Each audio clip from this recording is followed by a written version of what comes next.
Hello, everyone, and welcome to the show. I'm your host, Apostate Aladdin, and on this kind of live stream, I take callers from all sorts of backgrounds to talk to me about their faith or reasons they have left their faith or anything else in between. Uh, on some weeks, I have a specific kind of caller that I'm looking for, and I advertise it as, for example, a live stream for questioning Muslims to call in and talk about their doubts, or people who have left the religion of Islam, or just believers. But today I'm taking all sorts of callers. So if you would like to be one of those callers, the link is pinned to the live chat. Just click the link and join and talk to one of the moderators to get you queued up and ready to join the live stream. It's funny because I did this introduction a few minutes ago and I just realized that the button to stream was not actually pressed. So I was just talking to the camera for a few minutes. Hopefully it's working now. And it seems like we already have a few callers queued up. So thank you for joining, and a huge special thanks to all the volunteers who helped me set up the way to verify callers and to add them to the live stream, and everybody who's working behind the scenes and everybody who supported me through Patreon and YouTube. Because of you, I was able to find those volunteers, and because of you, we have this platform. So thank you all. I really, really appreciate it. All right, so now we are definitely live, and the comments do seem to indicate that. So I'll take the first caller. Ace, I hope you're ready, because I am. I'm adding you to the live stream now. Hey Ace, can you hear me? You are muted. Yes, I can hear you now. Hey, how's it going? I'm great. How are you? I'm doing well, thank you for asking. So tell me a little bit about yourself and why you joined today. Well, thank you for taking me in, and obviously I want to be respectful of your time, and do let me know if you have any time constraints, because I'm on a more talkative side. Sure. I mean, typically, I guess we try to keep every call between somewhere around like 15 to 30 minutes. It depends on how many callers we get. But yeah, Yeah. I'll let you go ahead and talk to me about Okay. yourself and your belief. Thank you. So I'm in my 30s. I live in Europe, in a German-speaking part of Europe, and I moved to Europe when I was around 13 or something like that, and I was very from from my point of view, I was quite religious. I was praying 5 times a day. I was the only one in my family praying 5 times a day, and also tried to read and understand Quran. Obviously, not being Arab speaking person, I never understood it well, but I still tried my best to learn. And around when I was around 15, maybe 16, I watched from my point of view right now, it's a half-baked video about Dajjal, which I did not understand back then, and it threw me in a very, very deep depression, I would say, because the point that the video made was that Dajjal is already here, and he's about to uh, uh, do wreak havoc on the earth, like it was supposed to be. So basically, this doomsday scenario, which didn't let me sleep for like a few days, and then I was panicking all the time. So this was my first like big hit by religion, and I recovered from that, obviously, and then I started struggling with the religion a bit. I was very religious, then I was not religious at all, then I was religious again. And right now, as I said, I'm in my 30s. I am about to marry a European woman who is not a believer. She is atheistic, and I am kind of struggling myself. So I am not sure if I really believe everything, and if I believe at all. It's very hard for me to say out loud because I never really talked about it to anyone except obviously my fiance, who I think does not understand it as well as anyone else would, who is in a religion or who is like you, um, and outside, basically, who left the religion. So yeah, I kind of came on to share my story, maybe talk about fears a bit, and talk about um, things that never added up in my brain, and so that's why I'm here. So basically, right now I am thinking a lot about hellfire. I watched some of your videos, and I'm thinking a lot about hell being a thing. Uh, Pascal's wager is a thing that never left my head since I heard about it. So yeah, I am struggling with my belief, and I'm trying to hold onto it, but I'm not sure why. It's a lot of it is guilt, a lot of it is fear, but on the other side, I'm very I learned a lot about cognitive biases and how human brains works. And the more I learn about that, the more it feels to me like religion, any kind of religion, is a tool to control and manipulate masses of people. And I'm kind of afraid of saying that out loud, but maybe you can share this thought with me. Maybe you can um, add on to that. Well, I appreciate you sharing with us your part of your story, and I'm sorry you're going through that. It's not easy to be in that position. I could say that I relate that part of what triggered me to really go and find out once and for all what the answer is was because I was involving other people in my life, and I wanted to make sure that I know where I stand on these matters, especially if, like in your example, a fiance, to see, how you're going to handle your life together. Is she going to join the religion? Are you going to have kids? What would you do with those kids? So I understand it's a very difficult thing to navigate. Um, Yeah, yeah. Well, about that, we talked about it a lot, obviously, and it was a bit difficult for me to say that.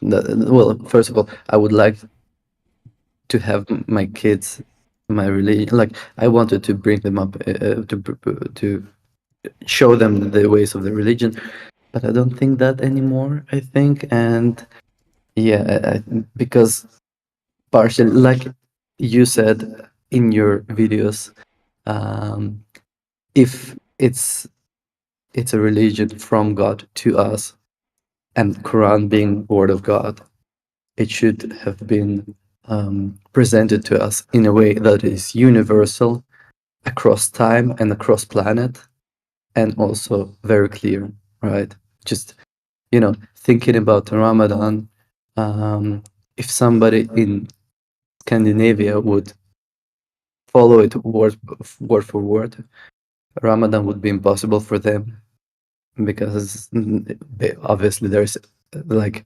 six months of day or 6 months of night sometimes. So yeah, this is what got me started thinking, if you mhm. know what I mean. Yeah. Well, you mentioned something about religion being a tool to control the masses.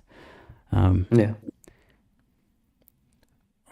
well, I don't think of it as that cut and dry, because I feel like saying it that way implies that there is someone pulling the strings, that someone is intentionally trying to control the masses in a specific nefarious way with religion. That, well, Hmm. that certainly does happen. I think that it's the other way around. The religions that are good at spreading and at enabling a society to grow in numbers are the Hmm. religions that we see today. So I don't know if it's by design that they control the masses or because they do affect the masses on such a level that makes them a bit more uniform and able to cooperate in some ways. That's why they're successful religions. As in, that's why there's a lot of people who follow that religion today. So that helps me think about it because um, you don't want it to be a one or the other. Either it's from God or it's some kind of nefarious tool. It could just be something in between that happened to get so popular. But yeah, Yeah, it's that is yeah. yeah, that is true. I kind of never thought about it that way because for me it was always like a group of people that would try to achieve a goal, a group of powerful people that would try to achieve a goal, be it, I don't know, um, gather a group of a big, large group of people and maybe attack a town, or maybe, I don't know, win some. Like we see it in politics today, people use God, and I'm talking about American politics because that's the most prominent on the internet. People use God and whatever not to win votes and stuff like that. That's what I meant when I said that. But yeah, I like the idea that it's not the one or the other, but maybe like you offered. But what I wanted to ask you, Mhm. I'm not sure if you've felt it the way that I did, but in my vicinity, I've encountered other Muslims who, like me, had intercourse outside of marriage, obviously, and had go to parties and do stuff that is not considered good or that is considered haram, drinking alcohol, smoking, and stuff like that. But pork being a big no-no, and I know people who did the worst drugs but never tried pork in their lives, and this kind of trips me up because I mean, I drink alcohol. I have this fiance that is outside of, that is atheistic, but I'm still kind of afraid, I guess, of pork. Do you have you felt that? Have if yes, how did you deal with that? Well, funny enough, I had pork basically before having anything else that was fun, and it. I mean, I don't remember exactly what was going on in my head at the time. I wasn't, as I would call myself today, an ex-Muslim. I was still Mhm. kind of struggling with, what do I believe? I'm not sure, or rather, struggling to accept that I don't believe. And Yeah. I hadn't faced it yet, but it happened once that there was a certain food item that I like, and it was out of stock except in the one that had pepperoni in it. And I just thought to myself, what the hell? Like, this is not shirk. Like, if this is truly a sin, like, let me just eat it and see how I feel after I eat it. Because I hadn't even been praying regularly at that point. I felt like I was just delaying the inevitable of realizing I don't believe. And Mhm. like, I've had it before that accidentally, and I felt like my stomach hurt, or I didn't know if that was psychological, or maybe like I never processed that food before, so my stomach is struggling. But I think it was just psychological because that time it did not hurt my stomach, and it felt like all the stories that I heard about people, deconverting or doing something haram or challenging Allah and then turning into an animal or combusting or something like that. I wasn't expecting anything to happen to me, but when nothing happened, I felt very reassured, as if to realize, oh wait, I live in reality. This Nothing's gonna happen to me. Um, yeah, it feels a little bit arrogant, but it's not. It was just a realization that I'm actually safe. Um, but yeah, it's funny how that is the barrier that a lot of people won't cross. I guess because there's nothing inherently fun about it that you're missing out on. I mean, it's fine. Pork is fine. It tastes okay, but it's not the end of the world if you don't eat it. But those people still want to enjoy all the haram things that are actually more fun on the surface. Um, Yeah, I guess that makes sense. but is that And something we that you feel like you have to tackle? um sort of because to be honest, I'm a foodie. My fiance and I, we connect on the food level a lot, and obviously she's eating pork. She sometimes eats what is it called, bacon with eggs and stuff like that, and it smells amazing in our apartment. And she wants me to join her in this activity that is fun for her. And obviously, I am kind of tempted because it smells amazing. If we, to be honest, and yeah, so I kind of want to tackle that, but I'm also afraid a bit. And I also can't explain why. Hmm. Well, you Yeah. mentioned the fear of hell. Is that something that lingers with you? Yes, it does. It does, and it's just today I talked to my fiance about that. I'm not sure whether it lingers in me because I never have revisited this thought, because a lot of things happened in my brain um, on a different fronts, like for example cognitive biases that, and understanding how human brains work. But I never revisited questions whether I really believe, whether I'm really afraid of hell, whether I'm really afraid of pork. And thinking about it doesn't help right now. You know, maybe it's a thought process. Maybe I will get there, maybe I will not. I don't know. So yeah, that's why I wanted to ask you how you deal with that, and how you deal, how me being right now in a very very unsure state. Maybe I wanted to ask you how you dealt with that. Well, let me think about that for a second, because it wasn't one thing that happened. It was over a long time, and gradually, um, I processed my emotions about all of this. I could tell you, for example, from the point of view of eating pork. Like I said, it wasn't one of the major sins in Islam, or maybe it is. I'm not even sure at this point, but it wasn't on the same footing as shirk, for example, like polytheism. And Yeah. a lot of people would argue that leaving the religion or not praying, or a lot of things could constitute kufr, disbelief. So I felt like Mhm. I've committed major thought crimes already, and Yeah. if I'm that doomed, what will a piece of bacon do? Like it's not going to make a difference. Um, so that helped me deal with that, but that's not dealing with the underlying problem of the fear of hell. Um, Sure. yeah, I don't know if you've come across them or not, but I have two videos on hell. One about my experience with it, and one about 10 ways to get over that fear. Um, so I talked about it there. A lot of it has to do with actually tackling, like you mentioned, there are things that you don't want to look into, so that's why they linger. So you need to Hmm. address them, so that way it's not just a half finished thought in the back of your mind. So finish Yeah. the thought to its conclusion. Why do you fear hell? What do you think that God will take you to hell because of your actions? Then are you going to change your actions, or are you going to accept your fate?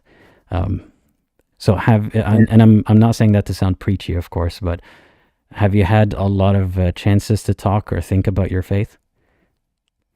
Um, yes, with my friends, I don't have a lot of Muslim friends left. I have a lot of European friends that I talk to about, and obviously they're coming from uh, their very scientific point of view, because I'm friends with scientists who are very very deeply into like biology and origin of life and stuff like that.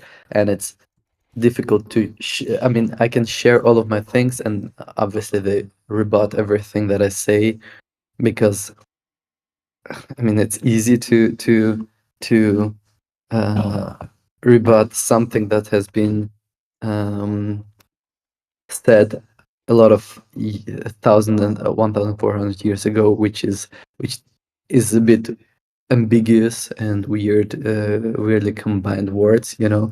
And it's easier to just um, come with scientific facts. So what I'm trying to say is, uh, I understand them, but it feels like they do not understand me, which um, is a bit alienating, if you know what I mean. Hmm. And it doesn't help me to get from where I am to where I think I want to be, if you know what I mean. So yeah, my Hmm. what I'm trying to say is my tendency is, I think, towards not believing, but I'm still afraid and guilty. So Let's think about it in terms of scales. From on a scale of 0 to 10, how much do you believe that Islam is the truth? 0 to 10.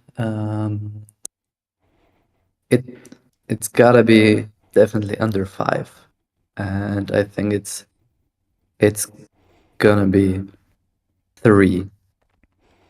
And you don't have to overthink it. I'm not gonna count each single point, but let's say Sure. it's a 3. How Yeah. much of that 3 out of 10 is how do you break it down? What are the emotions or reasons or motivations, or what led you to that number? Yeah. So obviously, the fact that we really do not know what's happening after we die. Yes, I know it's not very compelling argument, but it's hard to like um, to uh, be sure about it if you can't be sure. So this is one of the things that holds me back. Um, and other than that, to be honest, I don't know. Well, some things that happened in my past that gave me uh, this reassurance that there is a God and that there is Islam. For example, maybe a short story when we were moving from our origin to Europe due to war and whatnot. Um, we were stopping in Poland, I think, and somebody told us to pray in direction X, and it felt off to me, and then I fell asleep, woke up. No, while I was sleeping in my dream, I saw an arrow pointing in a different direction than it was said to us. And then I woke up and talked to my parents about that, and they double checked, and turned out that the direction that I was seeing in my dream was the actual direction, and it got so ingrained in my head that it was hard for me to let go. So right now I'm clearly thinking that it's just a coincidence, but I still like it. It's not. It hasn't left my brains yet. So those are the reasons, I guess, why it's not a 0. And you also mentioned fear and guilt. Do they factor into that number? Yes, definitely they do. Most of it is fear and guilt. Okay. So let's think about it. So it's a 3 out of 10 in your Yeah. on your belief scale. Most of it Yeah. is fear and guilt, and then also the fact that we don't know the origin of the universe or the origin of life and all these answers. Um, Yeah. and that one time that you had that dream that cemented your belief that you got a message in that dream that had to do with your faith. Um, Yeah. Yeah. so if you were to follow, like, because my goal here is not necessarily to get you to a 0, but let's explore it both ways. If you wanted to make your faith a 10, Mhm. how would you supplement those reasons? How do you either amplify their significance, or follow them to get even more reassurance, or introduce new reasons? How would you get to a 10 if possible?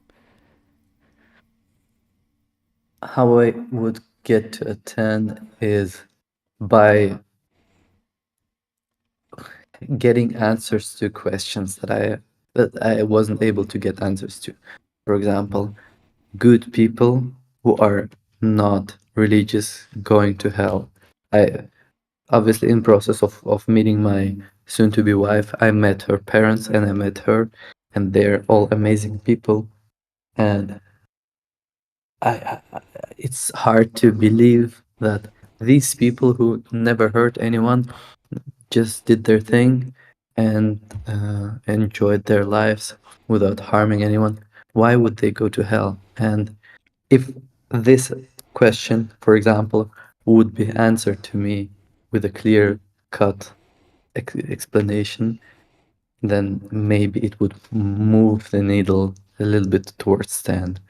And also other things that are maybe a bit medieval, like beating your wife, or I don't know. I don't know of any other examples right now, but yeah, there are things that kind of feel to me like these need to be resolved in order for me to gain more belief in So, religiousness. okay. So if you get answers to your questions that are convincing, your faith would increase closer to that 10 number. Yes, yes. And if you were to try to go the opposite direction, what would you do, or what would you need to get that number from 3 to 0 or close to it? Hmm. Like, to remind you of your reasons why it's a 3, you've got fear and guilt and the fact that we don't know the answers to the universe, and Yeah, the dream that you had about the Qibla, the direction of yeah. prayer. Yeah. Yes, yes. Um, to be honest, I don't know because let me just think about it for a second. Maybe comment. I think if I would just get rid of the fear, like I don't feel like I need reasons. I just need get rid of the fear because I will never get the reassurance that yes, there is a life after death, or no, there is not, because we're never gonna get that. So besides that, there is only fear and guilt left, right? And guilt is I'm full disclosure, I'm in therapy and working on that, and fear is something that I guess I would have to get rid of it for it to be zero. Well, in terms of what you can do to get rid of the fear, like I said, I do have a video talking about that, or what got me out of that fear. But it sounds to me like if you find the answers to the questions, or if you seek the answers to the questions that would get you closer to a 10, best case scenario, I mean, both ways is going to be a best case scenario. Either it's going to get you closer to a 10 or closer to a 0. And either of that is better than being stuck in the middle and struggling with it and having the fear being in the back of your mind. Yeah, that is actually true, and it encourages me to actually think about it, because before that it was obviously it's uncomfortable to think about it because it's not a good place to be, and bringing it up in my conscious mind is not comfortable, so I kind of buried it down. But having this motivation of wanting to move the needle either direction is helping me, I think, to get it out of my subconscious and get it into the conscious brain. So yeah, thank you very much for this perspective that I never thought about. Of course, I'm happy to. And one comment that I noticed that I think pertains to yours, or is good to point out here, is a lot of the reasons that go into your belief, the number 3 out of 10, a lot of them pertain to theism in general, or things that people from other religions who are also in a similar position to you have the same thoughts, not just people who are struggling with their faith in Islam, including, dreams or personal experiences that make them believe their religion. So it's something worth thinking about, that you're not only comparing, on your own scale from 0 to 10, but also comparing with other people's experiences in other religions. And if you're both in the same place, what would get you to be a 3 out of 10 in Christianity, for example? Try to think about it that way too. So if I wanted to transform my belief into a 3 out of 10 in Christianity, how would I do Yeah. that? Yeah. And Yeah, vice that's versa. Yeah. very interesting. Never thought about it. Hard to give an answer out of Oh off yeah, the top of my. that's not for now. It's just something to think about, because a lot of this would take you, like it took me a lot of time to think about all these questions, and it didn't just happen in the course of one conversation. So yeah, I hope that we've given you enough food for thought, and I Definitely. hope that people can resonate with your story. I'm sure many of them do already, and I appreciate you sharing it. Yes. Thank you. Thank you very much for your time and for your perspective. And I enjoy your content and also your very soothing voice. Thank you. I appreciate you saying that. Have a And nice I'm glad day. you joined. Yeah, you as well. Bye bye. Bye. Thanks. All right. Thanks again to the caller. That was a very pleasant conversation. We still have a few callers in queue. The queue is closed. It's full from the very beginning, so I appreciate you all for that. So we have another caller who I believe is also a believer. I don't think we have any comments queued up, so I'll take the next caller now. Truthfinder, I hope that you are ready. Hey, Truthfinder, can you hear me? You are muted at the moment. Oops, it seems like Truthfinder might have not been ready. Let's try again in a second once they let me know. In the meantime, if you guys have any questions or anything that you'd like to say, now is the time to say it before I move on to the next caller. Caller, not scholar. All right. Might have to move on to the next caller and then get back to caller number 2 in a bit. Let's try again. Hey, Hasseeb, can you hear me? Hello, yes, loud and clear. Can you hear me? Yeah, I can hear you just fine. Oh, let me pause your stream. Okay, here we go. Hello. Yeah. Well, welcome to the live stream. How's it going? Thank you very much. Thanks for having me. Yeah, it's going well. It's dark out now. How's life going for you? It's going well. Thank you for asking. Appreciate it. So I didn't get a chance to read your chat with the moderator. So tell me and the audience a little bit about yourself and why you're calling today. Yeah, sure thing. Hello, you and the audience. I'm Hasseeb. I would classify myself as a practicing believer in Islam, alhamdulillah. I'm not scholarly educated or anything like that. My brother watches the stream and he's asked me to join. He's a little bit more leaning towards less belief, and he thought it would be an interesting conversation. In terms of topics, off the top of my head, the things that kind of interest me, that lead me towards belief rather than disbelief, would be randomness, determinism, and the existence of consciousness. And then why something rather than nothing. Unless you had anything in particular you wanted to ask me instead. No, not in particular. Let me take a moment to think about that and write it down. So you said, what was it? Determinism, Randomness. randomness, Yes. determinism, and what else? I think determinism tied in with the existence of consciousness. Kind of Okay. to expand briefly would be it doesn't make sense to me for me to be conscious and to be existent in a completely deterministic system. It wouldn't make sense to have an observer there if one thing led to another and there was no choice involved, no free will. And then the last one was why something rather than nothing. Probably essays in themselves.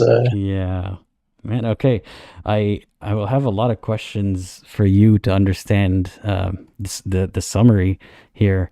But first, I gotta say it's very cool that you and your brother get to talk about faith and that he can recommend that you partake in a conversation like this. I think that's really nice.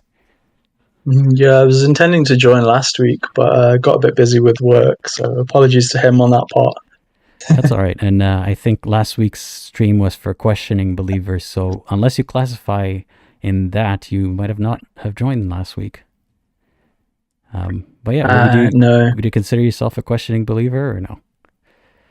no, I'd consider myself a believer. I think the more likely option of being correct analysis based on my experience of life would be that God exists and God created and sustains everything that I interact with. Okay. Well, let's talk a little bit about those reasons. So those are your reasons for belief, right? Randomness, determinism, consciousness, and why there's something rather than nothing. Yeah, I think it comes down to kind of risk tolerance, right? It's like how much do you need to be convinced in a level of uncertainty to pass the kind of threshold? And everybody has their own threshold. I would say my threshold is maybe a bit lower than the general consensus. I know, especially in the scientific community, there needs to be empirical, kind of repeatable evidence of something other than physicality to believe in a god. But I'm not built that way. So I would say these kind of reasons are just the things off the top of my head.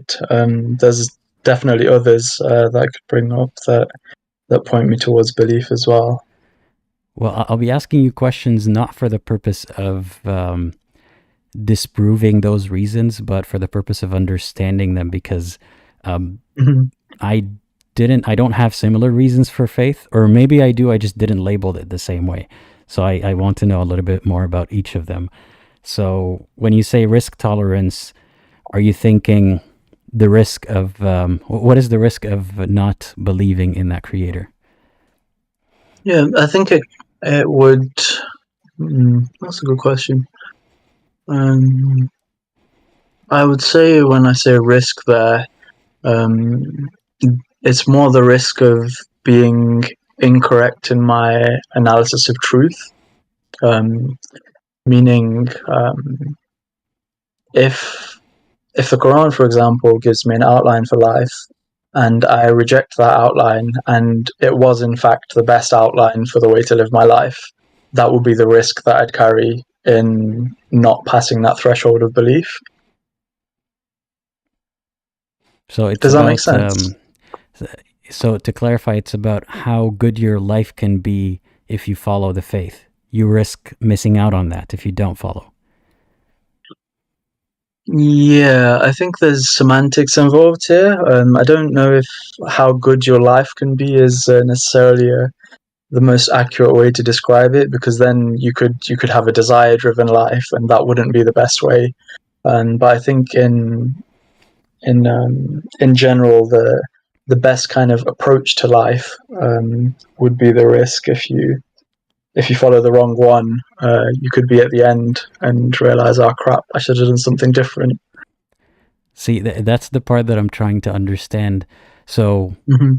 that's why I had phrased it that way. So is it about having, or looking back at your life at the end of it and thinking that could have went better had I been a Muslim? Or is it about coming to the end and realizing the next part's going to suck because I wasn't a Muslim? Is that the risk? I don't really think about it like that, to be honest. Uh, I'd kind of tackle it as what my what my best next decision would be. I think a way that I'd approach making that best next decision is to picture myself in 50 years and think back. But fundamentally, it's about making the better decision.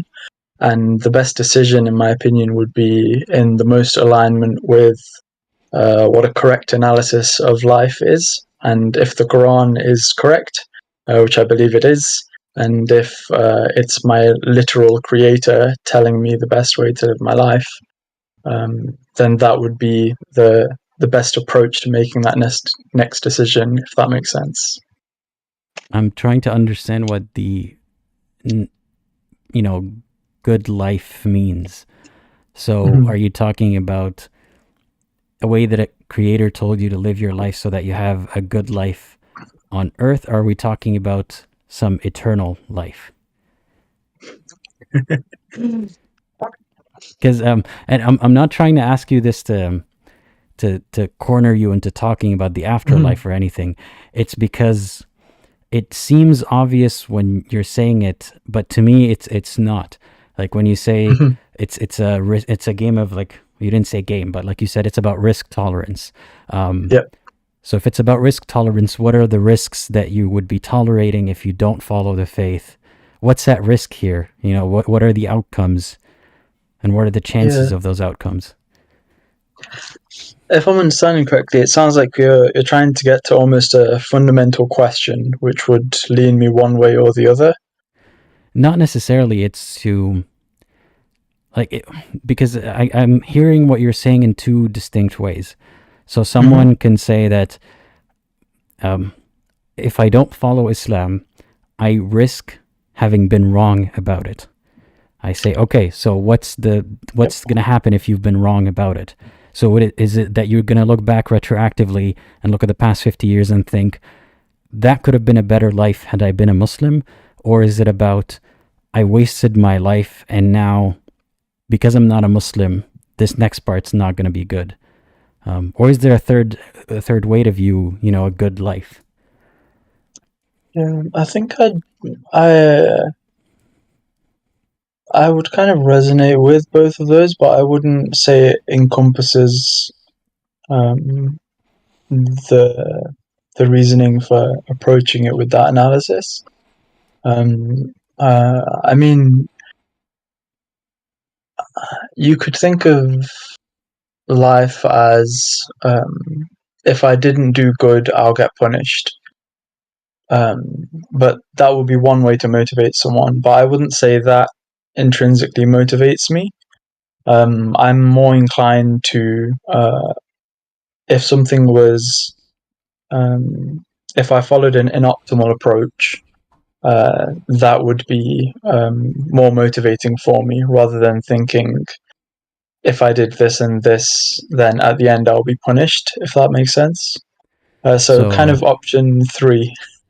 So the optimal approach, what are you optimizing for, or what is what is optimal about that approach? That would be the crux of the matter. So the way that I would try and figure out if I have a good approach is whether my reasoning for the approach aligns with my experience of reality. So, for example, if I followed an atheistic approach, then the reason for creation, for example, has to make sense to me. If I followed a Quranic approach, if I followed Islam, which I do, then the reasons which are stated in the Quran for the existence of creation would have to make sense for me. Well, what is the atheistic approach? And let me hear it again. You said if you follow an atheistic approach, then the reasoning for no creator needs to make sense to you, right? Yes. Yep. So what is the atheistic approach? And yeah, let's start with that. What would that be, the atheistic approach? Yeah, well, I think there's a few kind of key questions that I would need to be answered by not even necessarily atheistic, but other than Islamic approach. I'll be honest, I'm not that versed in this kind of area, but I think those 3 that I laid out would cover that quite well. Like, for example, a reason for why randomness exists, a reason for the existence of consciousness in a seemingly deterministic system, meaning there's no kind of free will here. If you do action A and then you do action B, you'll always end up at action C. It doesn't make sense for me to be conscious in that system, which is something that I've heard reality described as by non-believers. Does that answer your question? Not quite. I mean, because not everyone believes that it's a deterministic world. Or let me tell you what I believe. I think even if it were deterministic, the number of factors involved and in the person or the entity keeping track of all of this, if there is an entity keeping track of everything, then from its point of view, maybe life is deterministic. But none of the entities that we're aware of can keep track of all the factors in the world. So as far as we know, it's not deterministic completely. It's not causal in the sense that from the moment you are born, your entire fate is written for you. You just have to pretend that it isn't because there's no observer to tell you that it is. But how does it make sense if you do believe in a creator that it's not deterministic? Well, that's where free will would play a part. I wanted to ask, just on that last point. So, do you believe that we live in a deterministic system, or do you believe in free will, or do you think those two aren't mutually exclusive? I don't think anybody has free will in that sense. I think we're all influenced by a lot of things that are beyond our choice. And I'd have to understand what the person's definition of free will is to say if we do or don't. I'm leaning towards no, we have some degree of will, but a lot of it is beyond our control. A lot of it is factors that have to do with genetics, environment, chemistry. So yeah, it's but I can't say for sure that I know that everything's deterministic. That I'm not sure of either. So in short, I don't know if we have free will, but I'm leaning towards not absolute free will. Yeah, I think that concurs with my experience of reality. I'd say we're definitely influenced by our situation, but fundamentally, the decision which I would say we can make is to do something or not to do something. Even if a thought or an intention arises, I would say fundamentally we have the ability to follow through with that or to not, which means we would have free will. And if we have some free will, even if it's 0.0001%, there still needs to be another force outside the deterministic system, which is making that free will Wait, occur. how do you have a little bit of free will? I mean, if you have a decision and it's 99.999% influenced by your living situation, how you grew up, external factors, even if 0.0001% of that decision is you consciously enacting that decision, it's still free will, regardless of how influenced it is. What does the free and free will mean? To make a decision or not to make a decision. But is it free if it's 99 point something% influenced?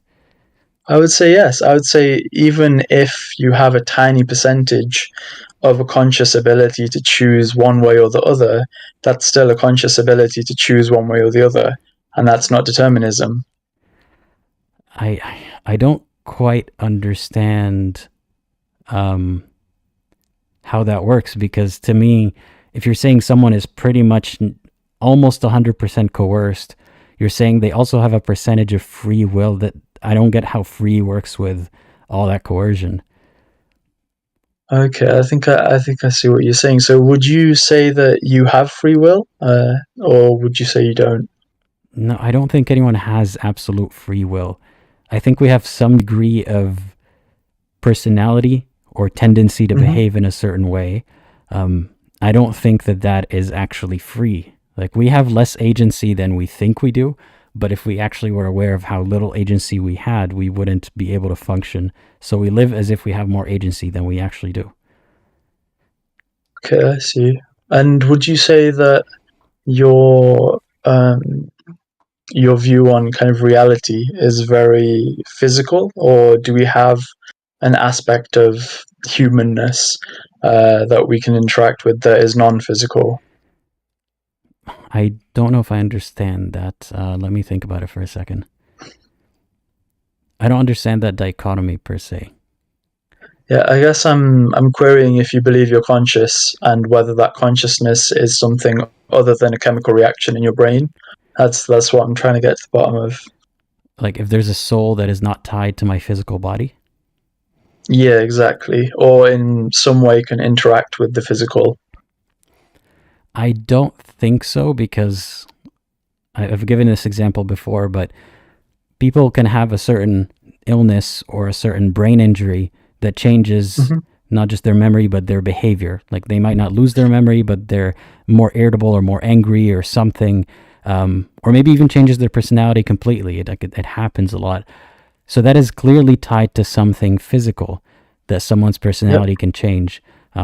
And we can clearly see it in the way people whose hemispheres have been the communication between the hemispheres of their brain have been severed. You can see that they're almost behaving like two people in one body sometimes, in the way that these sides don't talk to each other. I don't think that is a soul being split in half. I think it's all tied to the chemical reactions.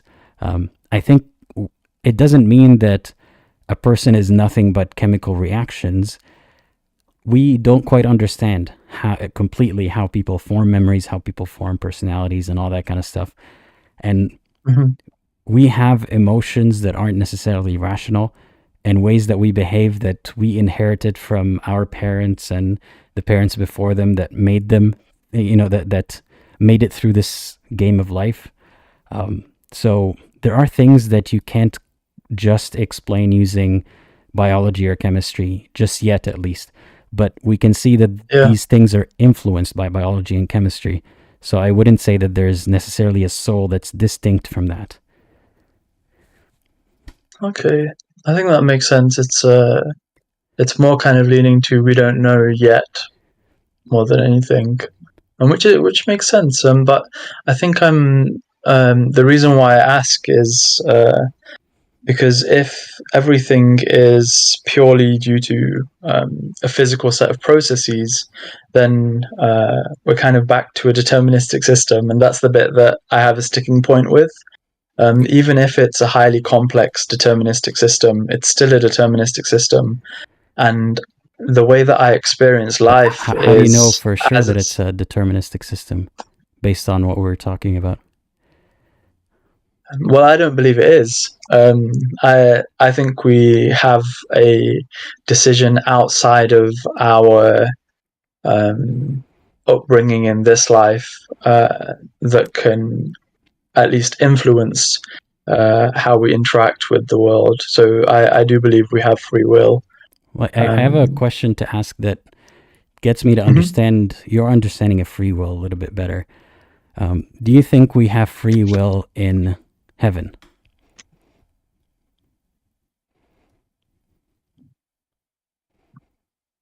It's an interesting question.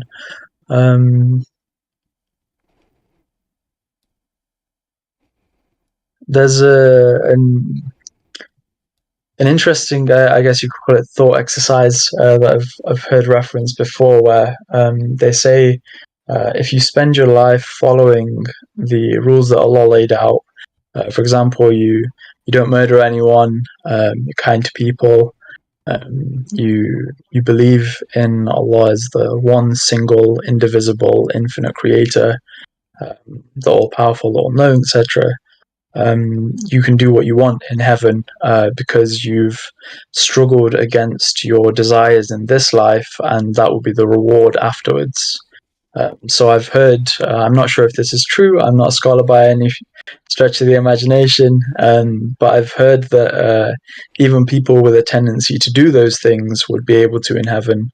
But the counter to that is that the kind of person that enters heaven probably isn't the kind of person that does these atrocities. Does that answer your question?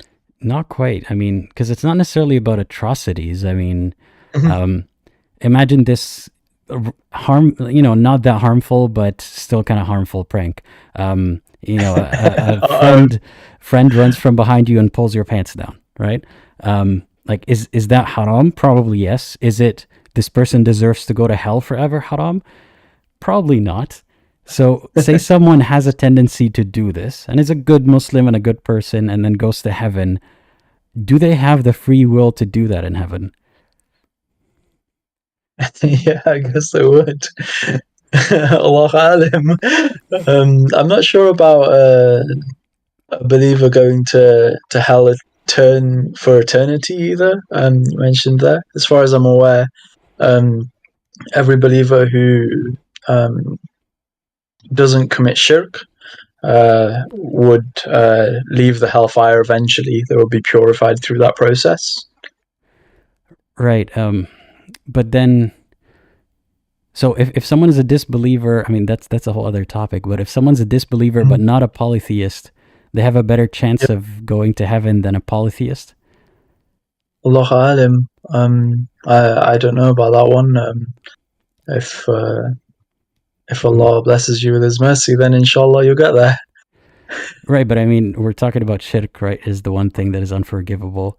And you're saying unless someone commits shirk, so whether they're a Muslim or a non-believer, hell is not eternal for them, except for people who commit shirk.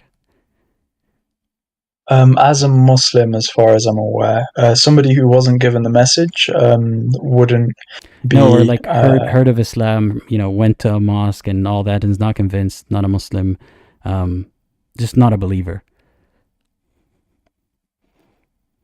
As in somebody who's, I guess you could say, actively in disbelief. From the believer's perspective. Say that. Yeah, because what does actively in disbelief mean? I mean, are you actively in disbelief of Christianity right now? Yes. Yeah, I am. I don't believe it's the correct. No, but are you actively in disbelief of the truth of Christianity, or you just don't believe?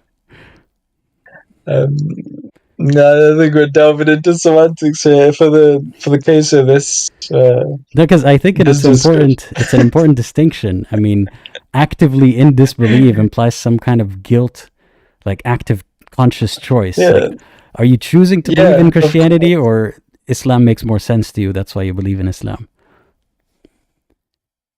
Well, Islam makes more sense to me, so I choose to believe in Islam.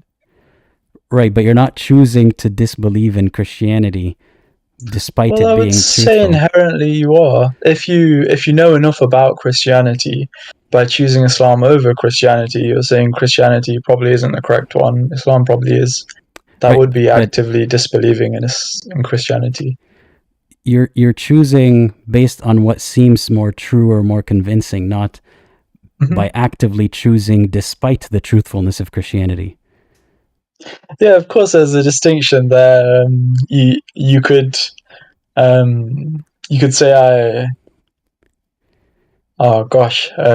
could actively say no, everything else is wrong. Islam is the only one that's right. But you could pose the argument you don't know enough about those other situations, perhaps, things like that. But that all comes down to kind of practicality, I would say. As far as I'm aware, current day self, I would say Islam is the truth above Christianity. And coming back to the disbeliever versus believers in hellfire, I think anybody who knowingly, there's a couple of hadiths of the Prophet, peace be upon him, that mention the state of a disbeliever and how there were believers of the past that a disbeliever, their heart will know that that Islam is correct, but other aspects of humanness will deny that truth, and that's what disbelief is. Because everybody's born with this inner fitra, which tells them that Allah is one. Yeah, that is an assertion, right? That is made by believers. But do you feel about Christianity the way you just described a disbeliever feels about Islam? Like, do you believe in Christianity in your heart, but you denied because of human reasons?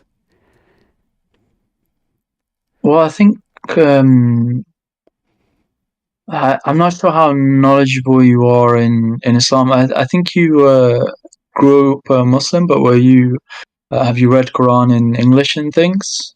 Yeah, I read it in Arabic and English. Perfect. Yeah, I think the difference in Islam versus, for example, Judaism compared with Christianity and Islam, if you were born a Jew, would be that Islam has awareness of the previous. I'm saying previous already. Has awareness of the other religions. Okay, wait. But before we go down that rabbit hole, let's ignore not Christianity, some other non-Abrahamic religion. So if we chose like Buddhism, for example. Yeah. So do you believe in Buddhism? Your heart believes in it, but you have human reasons why you don't follow it?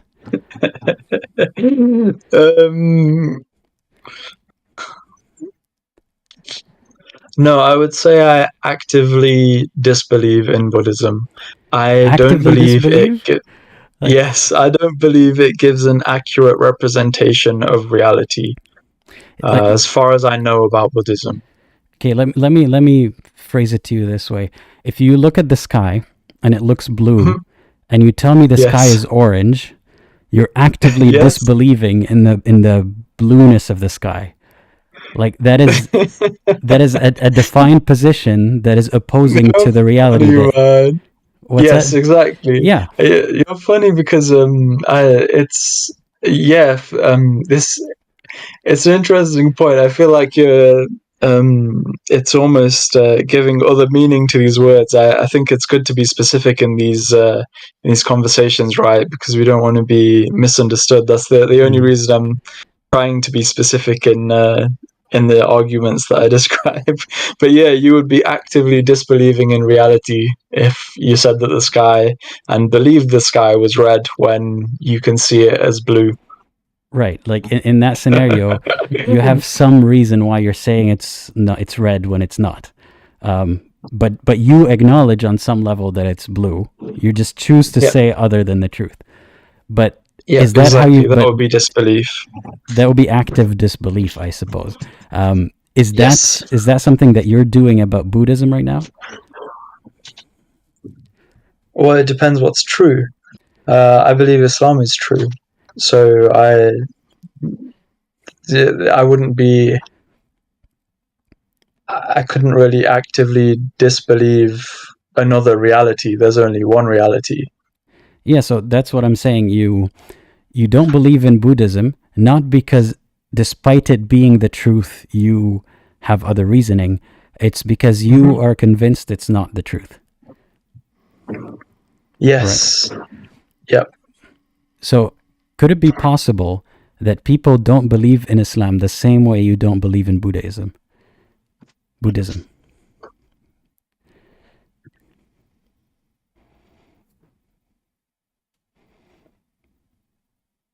It depends what you would consider to be true. So I believe that we do have this soul. I believe that we do have an inner inclination within the soul.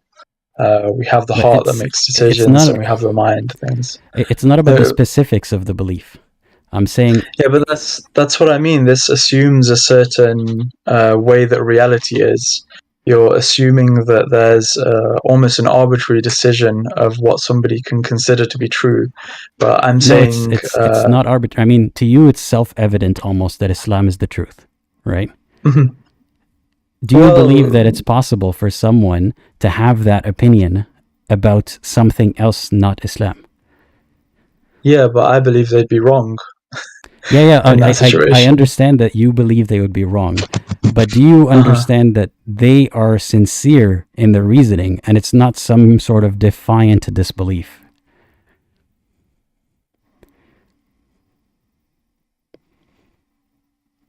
If they actively believed, having sincerely looked into Islam, the message that the Prophet, peace be upon him, was sent with, and had analyzed themselves and their own doubts, I believe that they would be a Muslim. They would see that is the truth. Have you done that for Buddhism? Buddhism. I don't know why I keep saying that. Judaism. Buddhism. Yeah. Well, it's an interesting question because I don't believe it's practical to look into every belief system that exists in complete depth unless you see enough holes in your own belief system to warrant that discovery process. That is a great thought. Let's hold that thought for a second. So, do you see how people might not find Islam because of that reasoning? I mean, assuming Islam is the truth and everything. Yep. No, even when they do look into it, I mean, if I give you good reasons, if I give you the same reasons you gave me for your belief, but I use them to describe Buddhism, would that make you inclined to leave Islam, or would you need some other reason? Well, Buddhism isn't a good example here because Buddhism doesn't claim to be from the creator. So I don't think that would kind of work. But I see what you're saying. Would somebody essentially born into a different belief system that doesn't see holes in it, if Allah created the whole of creation, would they be almost forgiven if they'd never looked into Islam? Is that the kind of road that you're Not going necessarily. I down mean, here? what I'm trying to communicate here is you don't believe in Buddhism or any of the other religions, not because Yeah. not because you know they're the truth, your heart knows the truth, but your mind or your human side chooses otherwise, right? You hmm genuinely believe that you're following the truth and you're not trying to go Yes. against the grain or anything. hmm Could it be possible, you think they're wrong, but could it be possible that someone has that same certainty about Islam not being true or another religion being true or any topic on earth, and they genuinely are as convinced as you are despite being wrong? Yeah, they could be convinced and still be wrong. Yeah, definitely. So for that being convinced, for that position, do you think that makes them bad? Do you think that they deserve punishment for that position? So I'm not sure on the literature here. Again, I'm not really versed on the um, the rulings here. As far as I'm aware, this would class under somebody who wasn't given the message of Islam. If they so there's varying opinions on this, but No, as far as I'm aware, we always circle sorry, back go to on. that case, but we're not talking about someone who hasn't been given the message, someone who's assessed Yeah, all your reasons but and yeah. but there's nuance to this. It isn't just you were told Islam exists. It's also you were Yeah, and portrayed it in a correct in way. depth, and like we're Yeah, not just talking about people who saw, someone do something horrible on TV and attribute it to Islam. We're talking about yes, people who aren't convinced of Islam, the way that you're not convinced of other religions, whether they actually went into it in depth or like you haven't, sat down and researched all the books of all yeah. the faiths. Um, So yeah. are we assuming that this person's sincerely looked into every kind of aspect of Islam and gone, I don't think it's true? Let's assume that's the case. Yeah, someone has looked into Islam and doesn't believe it's true. Well, I'd be interested to hear if people like this exist and what their reasoning is. But from I mean, we're my point literally of right view, here, right? oh, Like so I'm one of those okay. people. Well, I'd be interested to hear why you think it isn't an accurate view on reality then, because as far as I'm aware, that would be somebody punishable because from my perspective, you would be being insincere with the truth. But that's what I'm trying to communicate to you here. I mean, I wish we had time on this call to go into those reasons, or rather, actually, it's the other way around. It's mostly there's no reasons to actually sincerely believe. Like a lot of what you mentioned, I didn't challenge it, but it was more about the idea of a belief in higher power rather than hmm Allah specifically. And that's fine. Yeah. Like I wasn't specifically asking you, to give me a pitch for Islam. But hmm so what I was saying is, I wish I could get into that, but what's important is asking you if you understand that someone could honestly actually want to find the truth and not be convinced by Islam. Yeah. Well, the Islamic view on reality kind of accounts for that. With Shaitan, the deceiver, being good at what he does. You could um, there's different like methodologies that he employs as well that are described. Like he'll make you do a small act of kufr first, and then the next one and the next one seems more likely to be true and more likely to be true, and at one point you're essentially a disbeliever. So to explain why some people don't believe, it must be the involvement of shaitan, another part of your belief. Yeah, and at the end of the day, life's a test. If you did sincerely look into Islam and and you didn't find it up to your standards, I would question where those standards come from, first off, as well as what your criteria are for judging it and where those come from.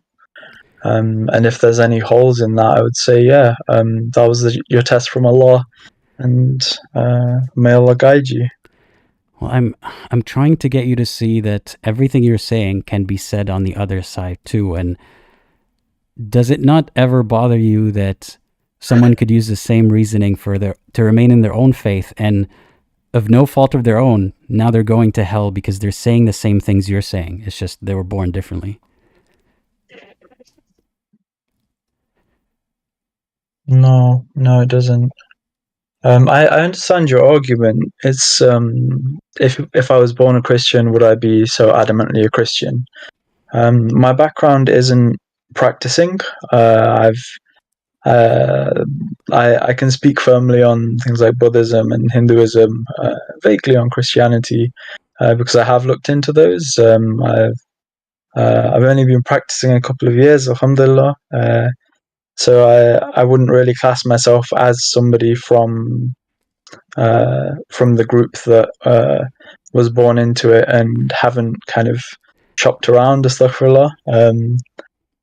So no, I would say, as far as I'm aware, my current day level of knowledge, I don't think it's likely that a version of a description, so to speak, of reality exists better than the one that Islam gives at the moment. So there's either holes in your criterion from my perspective, or there's information that I'm missing. Well, does that answer your question? Not quite. I mean, not again. No, because here's the part that, like, forget the criteria, because the way that you see it is either the person is wrong about their conclusion, or they're insincere about their method of getting there, or wrong about their method of getting to that conclusion. But yeah, all my information needs work. Or your information needs work. That's the only options, right? What else could it be? It could be that you are not aware that people have the same conclusion. I mean, people think the same exact thing about their faiths, and they don't have any more bad intentions than you do. I'm not saying just that if you were born in a practicing Muslim country, but if you understand that you can be so certain in ways that aren't necessarily provable in the materialistic sense, and someone can be so certain in ways that aren't provable either, even if one of you is wrong, there's no way to tell which is right and which is wrong from an objective outsider point of view. I think, well, I guess you could always pose that I'm basing a lot of my conclusions on Islam to identify with Islam, and it's like a positive feedback loop, or I guess you could call it a negative feedback loop. But I would pose that the belief system would have to be consistent. It would have to be from a reliable source, or past a threshold of what you believe to be reliable. And I think there's good arguments against following Christianity and Judaism, the religions that do claim to be from God. But it's not necessarily a Christian one. Well, it's not necessarily about just giving you a full system that does not contain any holes, because I mean, we can sit here and poke holes in any system, but if my position is that none of these religions seem to be from God, for example, that's not an entire system that is, that I need to convince you of a purpose of life and how things came to be and all that. That's just a position on the claim that this religion or another is from God. You think that no one can sincerely can have the information that you had and sincerely come to a different conclusion? Yeah, no, I don't think you can. I think there's one reality that we exist in. If you have the information that I have, I am not making it seem like I have secret society that has access to some secret information. If you had the, I guess you could call it upbringing, the experiences that I have, the information that I've had access to, I don't see how you could sincerely consider another belief system to be more accurate than Or not Islam. necessarily another belief system, but also not consider that this belief system is divine or accurate, as you put it. It's not just about pitting religions against each other. Mm-hmm. But I mean, I would disagree with you fundamentally, I think, whether it's about religion or something else. If we both have access to the same information, I am certain that two reasonable, well-meaning humans can disagree on what that information means without, and one of them could be wrong, the other one could be right, or both of them could be wrong, but it doesn't speak to their intention or their crime if they don't come to the same conclusion. Yeah, well, I think that would come down to how the decision occurs, and Islam gives us a description of I'd refer to them as the kind of inner faculties that we have access to, and one of those would probably need refinement on the part of the person who got it wrong. It's unfortunate that they got it wrong, and if they did sincerely think that they were right, I'm sure Allah knows that. Allah knows us better than ourselves. He's closer to us than our jugular veins. Inshallah, they'll be okay. But if they were denying themselves knowing the truth, that would be a different outcome, I believe. It's I'm not going to lie to you, it's very frustrating for me to not be able to communicate to believers that the idea that the person is either mistaken or in some level of self-denial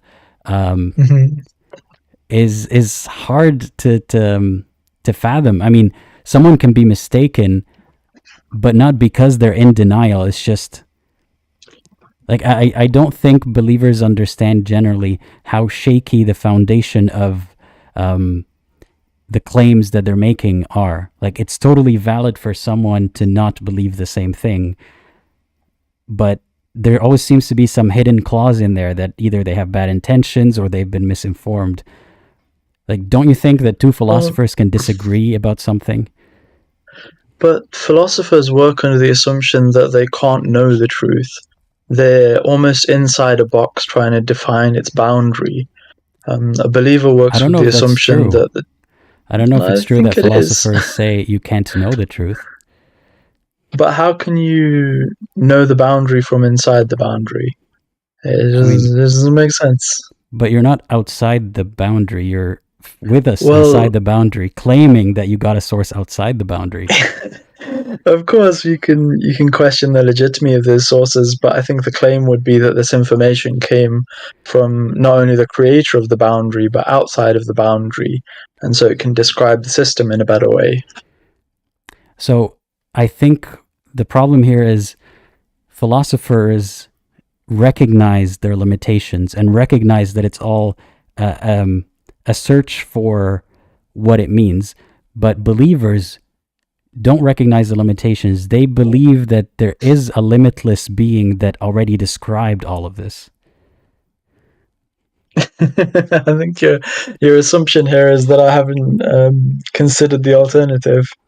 No, not necessarily, but I'm saying it seems like the weakness of the philosophers here is that they're actually humble about their position. Well, I would pose that position isn't as strong as it may seem. If you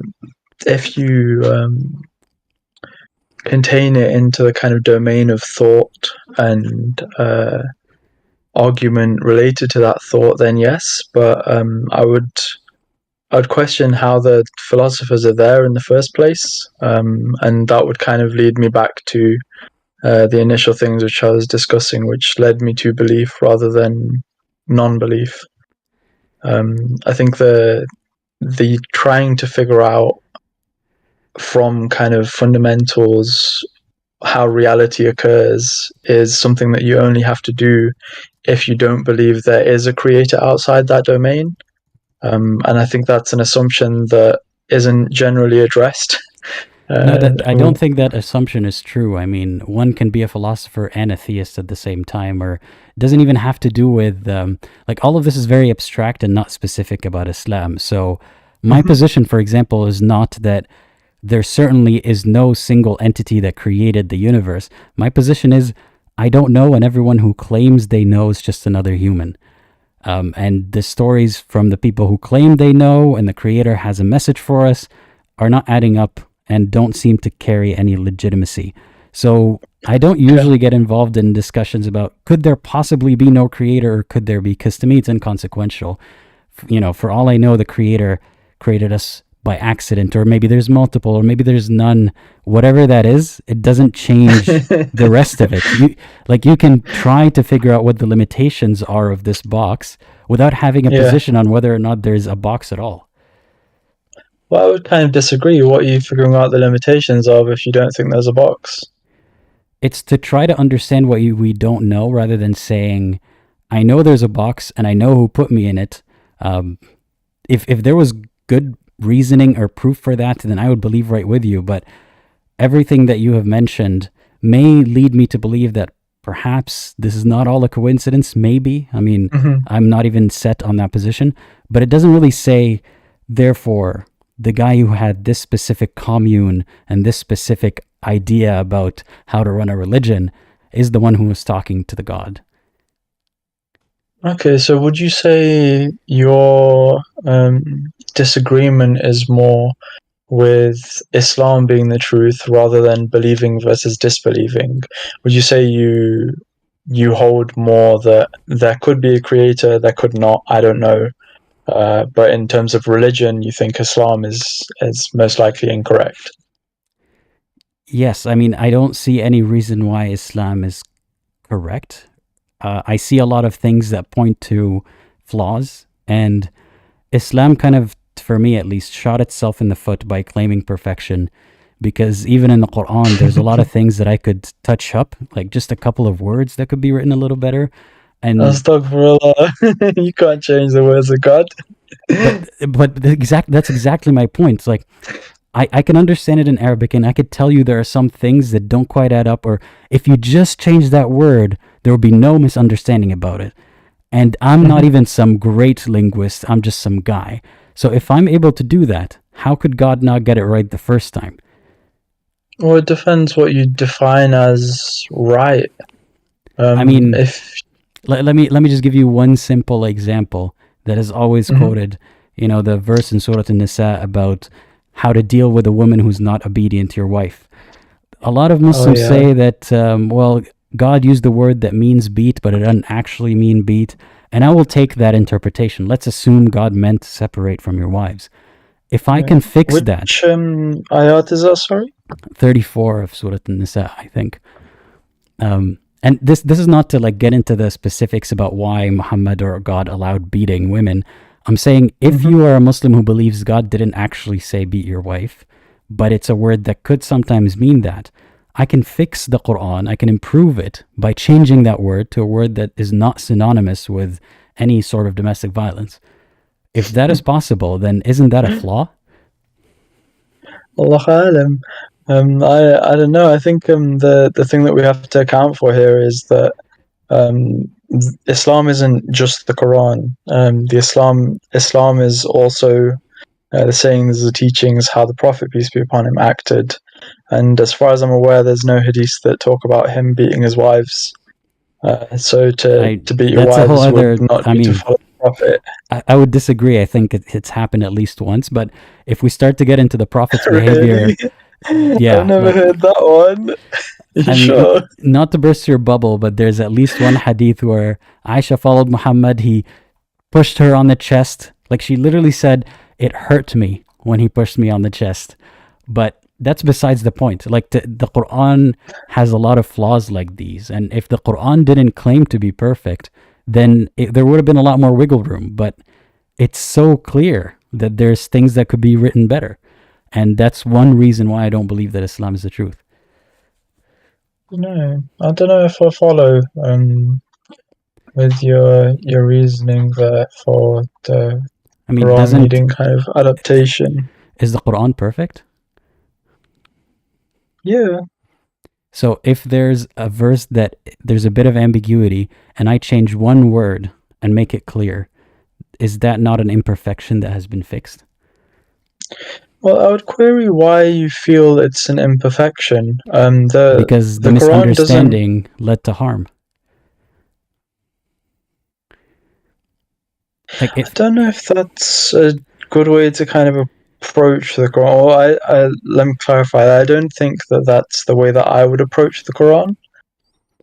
I would kind of approach it as the Quran is this source of truth for us. It's unchangeable, and there's me that is changeable. I would try and adapt me to fit what the Quran describes as a good Muslim, rather than looking for faults in the Quran and almost adapting it to how I am, if that makes sense. Not quite. I mean, do you think that the Quran is perfect? Like, I'm not asking you to answer for specific verses, but as a Muslim, do you believe that it is perfect? What do you mean by perfect? I believe it's a verbatim word of God. Allah subhanahu wa ta'ala gave it to Angel Gabriel, and then he gave it to the Prophet, peace be upon him, and it's repeated word for word, memorized word for word, and then written down. So if that's what you mean by perfect, yes. No, I mean, is there anything in the Quran that could be worded better? I don't know if what's the kind of thought stream there to word it better. If it's from God, it's worded the best that it can be worded. Okay, let's hold on to that thought.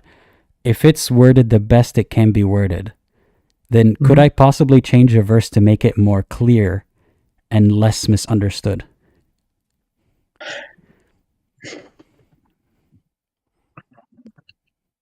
You could make verses more specific to certain circumstances, yes.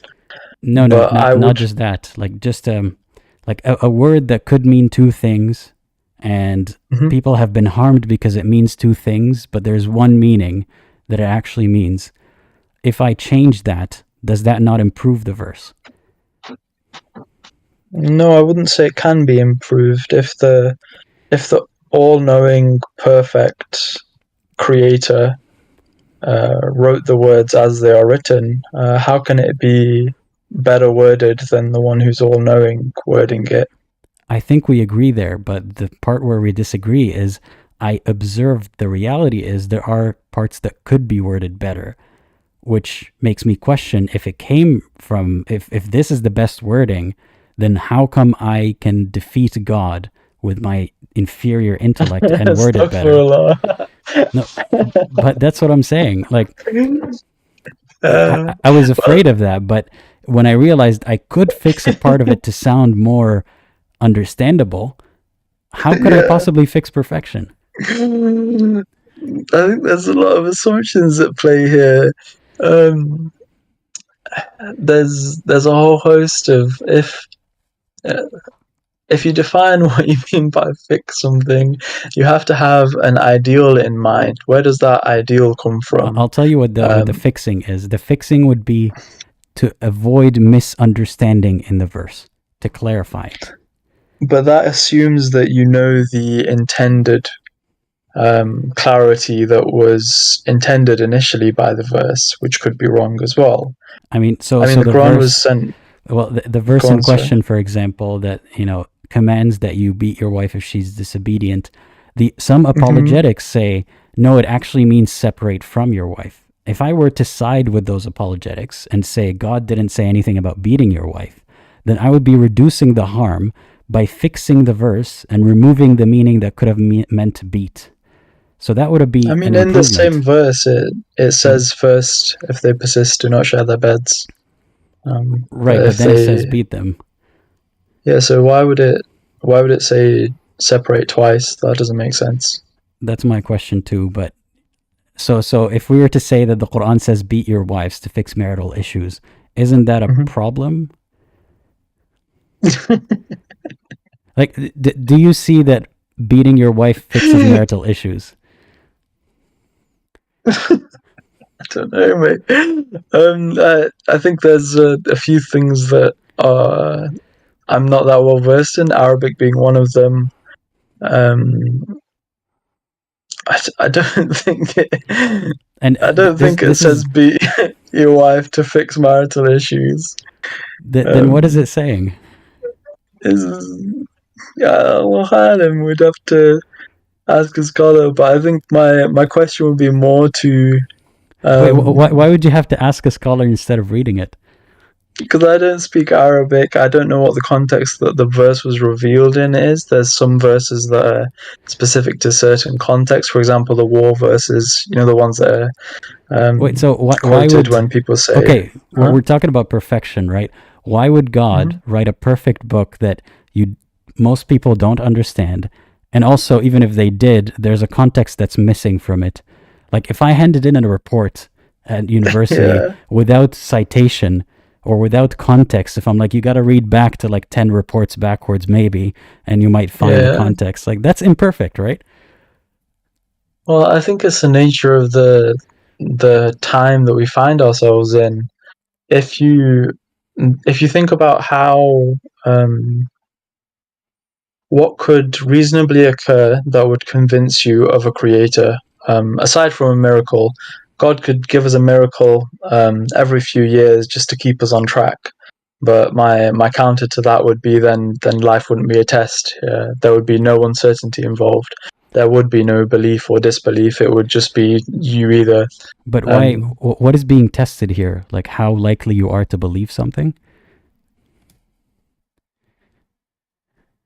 well, we're told that Allah tests our character with this life. I'm not sure what the No, I definition mean of like character would be there. so. If someone is more likely to believe in Islam, or more likely to believe in anything in general, does that make them a better person than someone who's less likely to believe in anything? No, not necessarily. So why Can is we it go back like, to yeah, the you were questioning we're talking about time and the perfection of why context is required, you were saying. I feel it's worth mentioning that realistically, what could God do that something can be introduced into reality, and then 1400 years on, this is what we get. I think that it's a time issue here as well. If we were in the but time of the Prophet, peace be upon who him, it would wanted be it that different. way? Who set it up that way? God did. So God knew that it would be imperfect for people 1400 years later. Yes. Yes, he did. So why claim that it's perfection?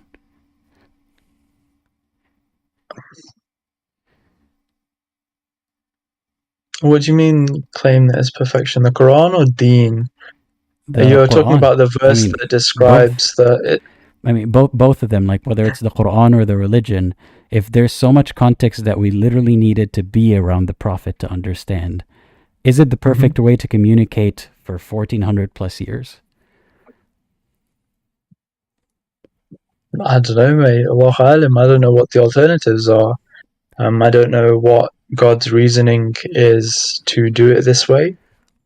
But I don't Um, expect you to know, but can you conceive of a better, like, can you conceive of an improvement to that medium?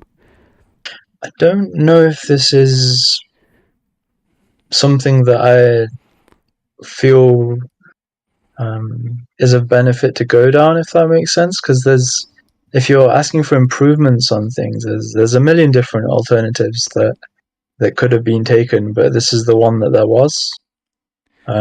You could say that there's too many words; it should have been shorter. You could say there should have been another prophet. But But I'm not saying I want you to come up with a system that's better than the one that exists. I'm mhm. saying I personally, if I can conceive of improvements to that system, then I have disproved its claim of perfection. Well, again, I would question why you think that's an improvement. I don't know if I'd agree with your description of the hadith where the Prophet is being mentioned to have hurt one of his wives. That's irrelevant at the moment, so we don't even need to get into it. But the question would be why you think it's better, and that's why you thought it was better, right? Because it reduces harm in your view. Like if we were to find, if there's two interpretations of a verse, and one of them is what scholars say is the correct meaning, like not beating your wife, and then people misunderstood it, then if I remove that misunderstanding, I'm doing the world a service.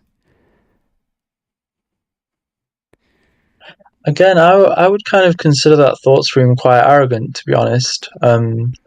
To feel that my interpretation of a verse or the reasoning for a verse is the best interpretation of the verse, because the Quran, you've got to remember, is given from the time of the Prophet, peace be upon him, till the end of time, and we don't know when the end of time is. There could be another interpretation that's better that comes along. I think I would consider that arrogant of me if I did look at a verse and think this would have been better this way, because I'm almost placing my interpretation of how it should be above how it is, if that makes sense.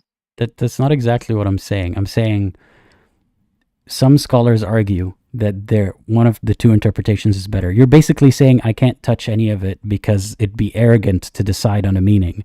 I'm saying if I was able to find one meaning and make it clear what that meaning is, that seems, especially if some of the meanings are harmful, that seems like an improvement. Like if I'm writing a guidebook, disagree. why is it not an improvement? But you're considering it an improvement based on your interpretation of what an improvement is. My point is, if the improvement would be clarity and reduction of harm, not my interpretation of the verse specifically. But clarity assumes a objective of the verse. In order to be clear, you have to have something you're defining clearly. Your definition is the thing there that I would say is changing. Somebody 200 years in the future could interpret it differently. That's something that we don't know. The thing that I would point back to there is that this, I do believe, is word for word from the all-knowing Creator, and the all-knowing Creator knows the whole of time. So I would question how you could think that there's a better interpretation unless you don't think it's from an all-knowing Creator. But then it's a fruitless kind of point to correct from the Creator if you don't think it's from the Creator. That makes even less sense. I think we'll have to wrap up on this point just because I need to take other callers. But to clarify, It's not that I'm saying I know better than the... Like, it's almost like we're almost on the same page, but we keep missing each other. I'm saying there are verses that have two interpretations, right? One of them is more harmful than the other. And some Muslims say that the less harmful interpretation is the one that's actually the true one that God intended. If I could see two interpretations, and if God intended the less harmful one, I could do away with the more harmful one. I could write it more clearly, and that would be an improvement, because in a guidebook, clarity is improvement. Unless you think that ambiguity is improvement in a guidebook, ambiguity that can lead to harm.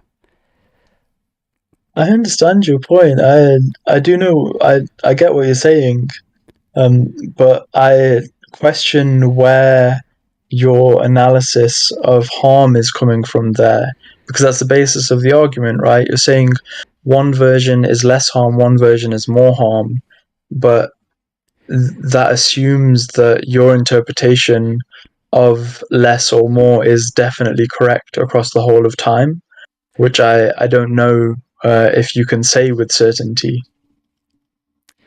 All right. Well, we'll have to agree to disagree on that point. But yeah, I'll have to move on to another caller just because, not because I wasn't enjoying the conversation, but just because we're running out of time.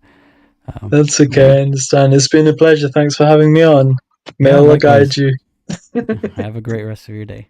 Bye-bye. Thanks. See you. Bye-bye. All right. Thanks again to the caller. I'll read a couple of comments and then get to the next caller. So thanks for the super chat, Yasser. how can I call in, Aladdin? Well, I had a link pinned to the live chat in the beginning of the live stream. I'm, 15 minutes even before the live stream, I'm taking callers. But right now we have enough callers, unfortunately, that if I take everybody, we'll go way over time. So for the day, we have closed the queue. Thank you, everyone, for joining so far. We're still taking callers. They're just already waiting. And this super chat, thanks for the super chat, Harabnus. They say Hasseeb takes listen and obey to the final conclusion. He doesn't even think about the Quran, just listens and obey, no thought required. Well, I don't want to put it that way. I mean, I wish I read this when he was here so he would give us his thoughts. Yeah, in Islam, it is good to listen and obey. Sami'na wa ata'na. I think he's given his faith some thought, but there were times where I wish he understood what I was saying a little bit better. But that's okay. I could tell that at least he was trying to. So he seemed sincere in his attempt to understand what I was saying, and that's what I appreciate. All right. Now moving on to the next caller, Truth Finder. Let's see if you're ready. Hey, Truth Finder, can you hear me? Are you there? Unfortunately, no luck talking to Truth Finder today. Second time this happens.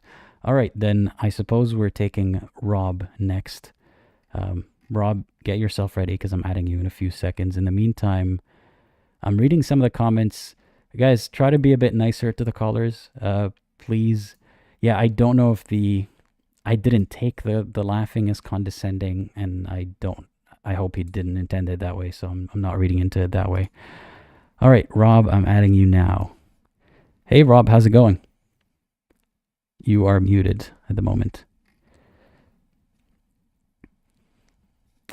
Unmute yourself and we will start the conversation. All right, still not getting any audio. I'm really interested. Yeah, I can. How's it going? Yeah, I've been watching your channel for a while, and I finally decided to just join in and have a conversation. Well, thank you for joining. Tell us a little bit about yourself. I was told by one of the moderators that you yourself are on YouTube. Yes, yeah. I also have a YouTube channel, Sentinel Apologetics. Okay. Well, I became a Christian in 2015. My journey started in 2010. I was born in India, but my family heritage is mostly European after the Second World War. I've been carefully listening to your prior guests before me, even just now. It's interesting I mean, not to be rude to them, but the cognitive dissonance at play,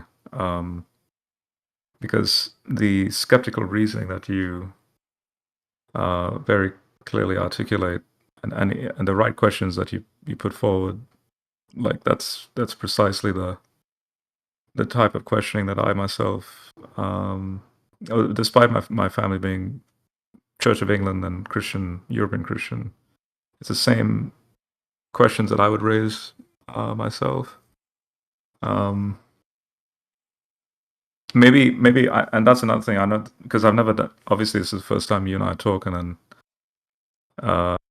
as far as like questions being raised, I'm sure you have questions for me specifically, but maybe a question I have for you is your venture into, I suppose, agnosticism. Has that improved your life? Like, how's your life at the moment compared to when you were a Muslim? Because I was also listening very carefully to you when you're talking about pork and how, like psychologically, you had a more like an anxiety sort of driven perspective on reality, and I suppose has that now pretty much subsided to the point of I don't want to use the word carefree, but a more life fulfilling sort of way of life, now that you've left Islam. So in some ways, yes, and in other ways, no. I mean, I was just talking to a friend about this today. In Islam, we believe that there are two angels sitting, near me on my shoulders or whatever is how we think about it, but two angels near me that are writing down all my thoughts and my deeds. And I've lived my life assuming that that is true. And to this day, I don't believe that that is true, but I process my thoughts, my inner thoughts, as if there's someone writing them down. So I am my own auditor, so to speak. And it can be exhausting. And it takes a while to realize that that is actually happening behind the scenes, because, again, it's not about actually belief in two angels writing down my thoughts. It's the way that I would process my thoughts has stuck even after Islam. So in some ways, it hasn't improved because I hadn't correctly identified what is happening behind the scenes. But in other ways, it has, because a lot of that anxiety was driven by the incoherence of the things that I was supposed to believe versus the things that I thought and saw.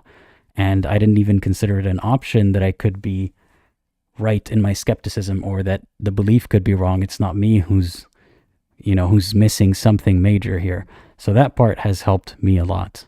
I don't wake up and question everything as much as I used to, but I still lead a life that is a bit more self-critical than the average person, and that would make it certainly not very carefree. Yeah, like with the prior caller, when you spoke about the sky being blue versus orange. So just to clarify, intuitively, like one of your senses tells you that, or you've been taught this thing called blue is this particular shade of color, and so on, right? And then that's how you can differentiate between that and say orange. Now, it's a fact that it's blue, both scientifically as well as just visually. So subjectively and objectively, it's blue. When you said that you had like an anxiety based on, wait, can you still hear me? Yeah, I can. Yep, okay. Based on like, for example, I'll just pick a random one from the Quran, like the moon splitting miracle. Now, you have variations of interpretations, but let's, for the sake of argument, say that it's something that actually happened in history. So it happened in Muhammad's lifetime. Now, as far as the the possibility of such a thing to transpire, we're talking a tremendous amount of natural phenomena will have to transpire in order to then satisfy the whims of Muhammad's choices in that moment, right? To prove that he's a prophet. So geologically speaking, the moon has to become this and this and this and all that stuff, right? Now, since we know that didn't happen, therefore, that's what was driving your anxiety. If I'm understanding you correctly, in other words, I know that is absolutely false. Ergo, why should I be a Muslim, or am I going insane by even going out of my way to question this? But that would also apply to something like say if you're told the sky is orange, but intuitively and subjectively you're seeing the sky is blue, and hence then suddenly an anxiety starts to develop, and then you're like, should I even be questioning that it's orange? I mean, it wasn't necessarily about seeing evidence that the moon wasn't split, or that something has been disproven, some claim by Islam. Some of it was just intuitive, like learning about I don't know if you've heard of them, but Ya'juj and Ma'juj, like a group of people that are practically non-human. Gog and Magog. Yeah, Gog and Magog. Yeah. I have no proof that doesn't exist somewhere underground or whatever, despite all the surveys that humanity has done. It's feasible that they're hiding somewhere, or it's a metaphysical thing. So it's not that I saw actual evidence, that is opposing to Islam. It was just, sometimes it was hard to discern or understand why I'm doubtful, or I couldn't verbalize how this sounds a lot like myth and fairy tale, but it's somehow reserved in a different category in my mind. But I didn't realize that it was possible to actually for Islam to not be true when I was growing up. But I'm curious, since you mentioned, there's no proof of splitting the moon, for example. Do you feel similarly about certain aspects of Christianity that involve supernatural feats? Like, for example, the flood, Noah's flood. Do you think something like that could have actually happened? Yeah. Well, not the type that you see with the young Earth creationist movement. And by the way, in my private life, I come from a astrophysics background, so anything sort of science related in that sense, feel free to put me on the hot seat. Mm-hmm. When I look at the Bible, or when I did look at the Bible, and I still do, I put it through the same scrutiny as I do with Surah 18, as you bring up Gog and Magog with Dul Kanain. It's interesting that when I saw Surah 18, and I'll bridge this to the flood scenario, the flood story as a way of analogy. It's interesting that when I bring this up with Muslims, I'm like, hey, when I read Surah 18, I can't help to see the Syriac legendary texts that date to around the 5th or 6th century AD that speak about a two-horned guy, basically, Alexander the Great, who apparently goes to east and west, where the setting of the setting of the sun and the muddy water, and also rising. That's why he's called the two-horned one. And then he's the one that engages with this people group with the wall building and Gog and Magog, and it's like, dude, the Quran is just rehashing in its own way the Syriac legend, and the Syriac legend itself is a Byzantine rehashment of a pagan Greek warrior over 900 years prior. That's not like, no scholar of the pre-Maccabean context, Alexander the Great basically, and his successors. No one will take the Syriac legend seriously. So why should I take the Quran seriously? I can see clear borrowing in that. So when I look at the flood, it's curious that any form of quote-unquote global flood interpretation happens to be a recent development from basically the 1800s by a woman named Ellen G. White from the Seventh-day Adventists, that then leads to this young Earth creationist movement. Whereas prior, the notion of a flooding, especially in the Middle Eastern section of like the cradle of humanity being in the Arabian Peninsula, that is a shared memory, a shared cultural memory, not just in the Genesis account, it's also in the other ancient Near Eastern accounts.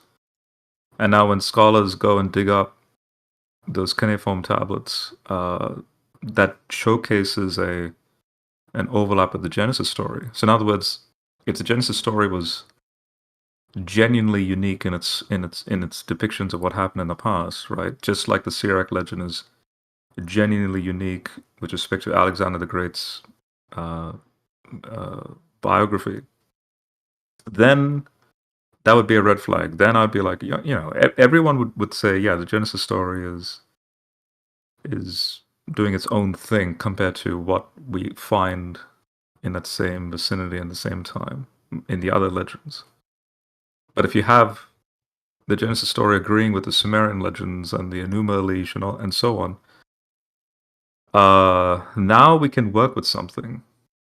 And then from a scientific point of view, and I hold to human evolution, and I'm wondering maybe if you do the same, but since human evolution, I don't really have a firm position on it. I mean, I'm inclined to believe that what I've heard or what I've read about it is true, but I don't really, I won't die on that hill at the moment. Sure. Yeah. Sure.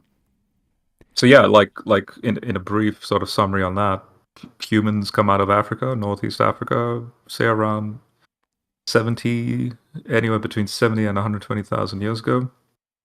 We arise in Africa around 300, 400,000 years ago. And then there's this migration since the land bridges were evident, the sea levels were lower. Land bridges allowed migration into the Persian Gulf, and anthropologists call the current present-day Persian Gulf that did not exist at the time a Persian Gulf oasis, which was then deluged by the Indian Ocean through a natural dam that broke away roughly around 12,000 years ago. So the Younger Dryas event is just a term that's used for a meteorite that hit Greenland, and that gave rise to not just a very stable climate sort of stability moment, but the last ice age ended with the sea levels rising, and hence that spillage into that area. And then the whole Noah's Ark landing on the Ararat mountain range, which is nothing but just the Armenian range, north of the Persian Gulf.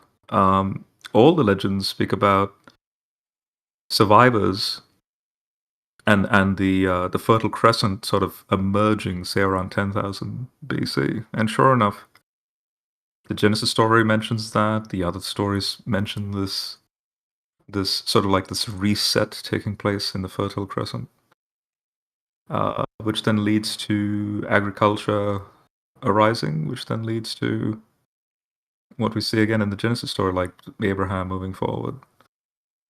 So that's my rationale.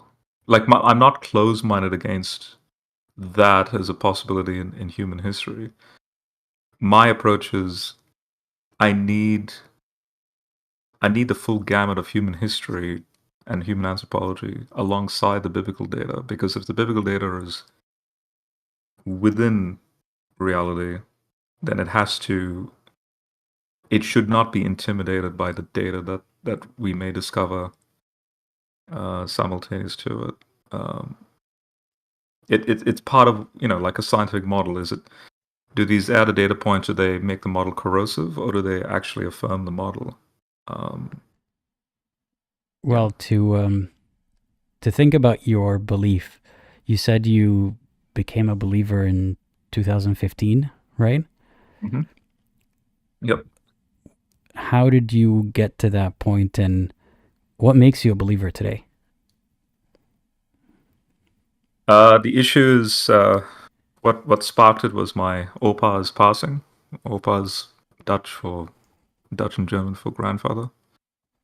I was 21 at the time in 2010. At the funeral, from an emotional reflection on his corpse, after touching his cold forehead, it turned into a very intriguing sort of, basically, let's just say, a comfortable form of nihilism. like a comfortable form of, well, that's that. Now this is an actual, because don't forget, I'm thinking like a scientist even during the funerals. It's like I touch his forehead and I want to.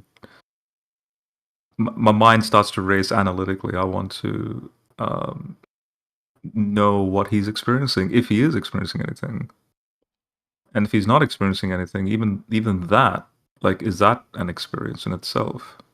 Is there some sort of like calculation or measurement that I can do?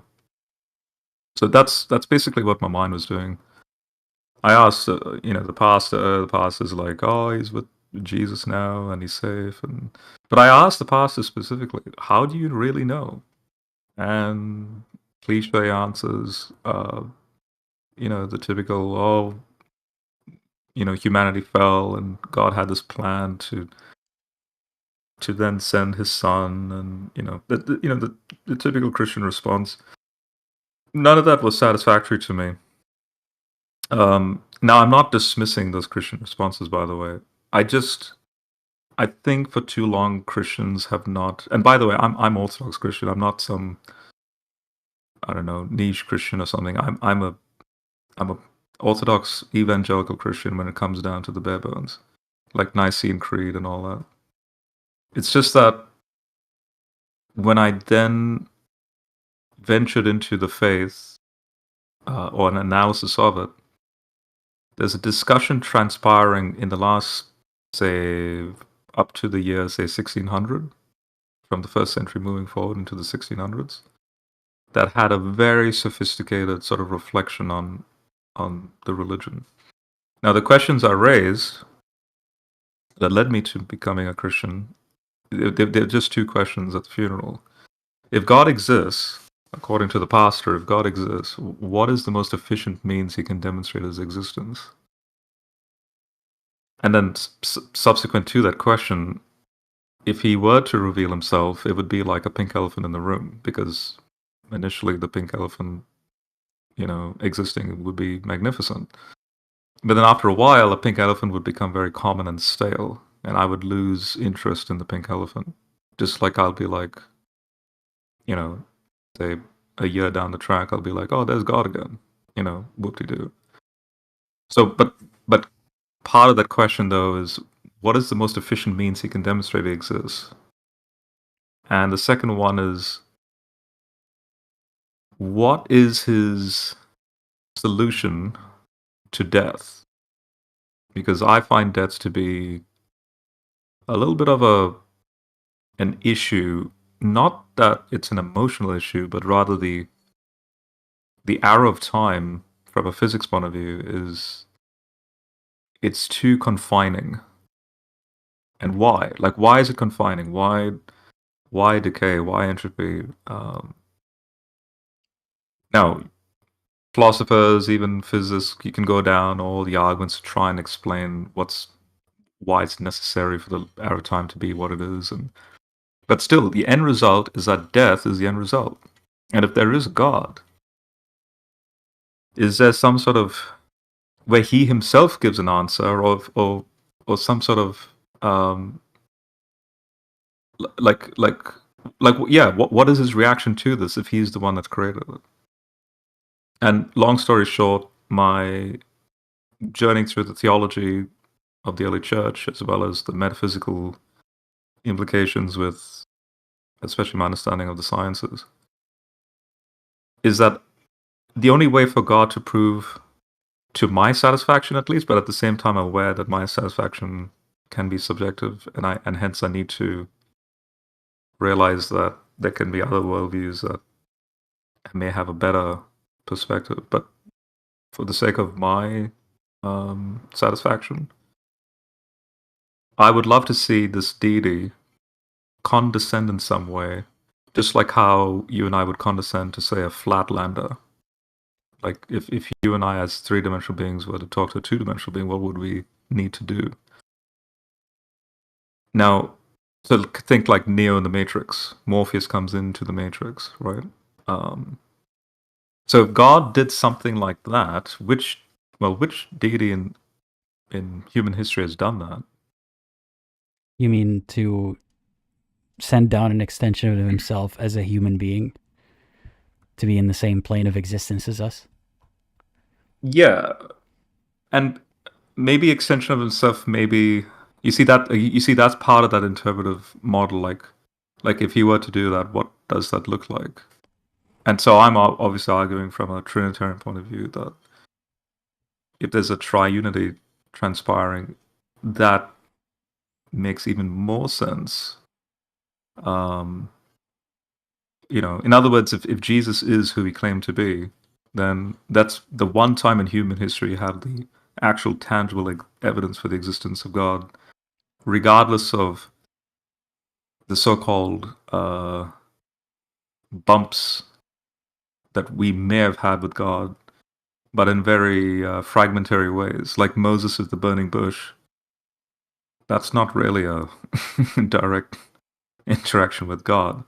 In other words, pick any time in human history, and it's fragmentary. Whereas this particular one, there's a fusion between God and reality in the person of Jesus.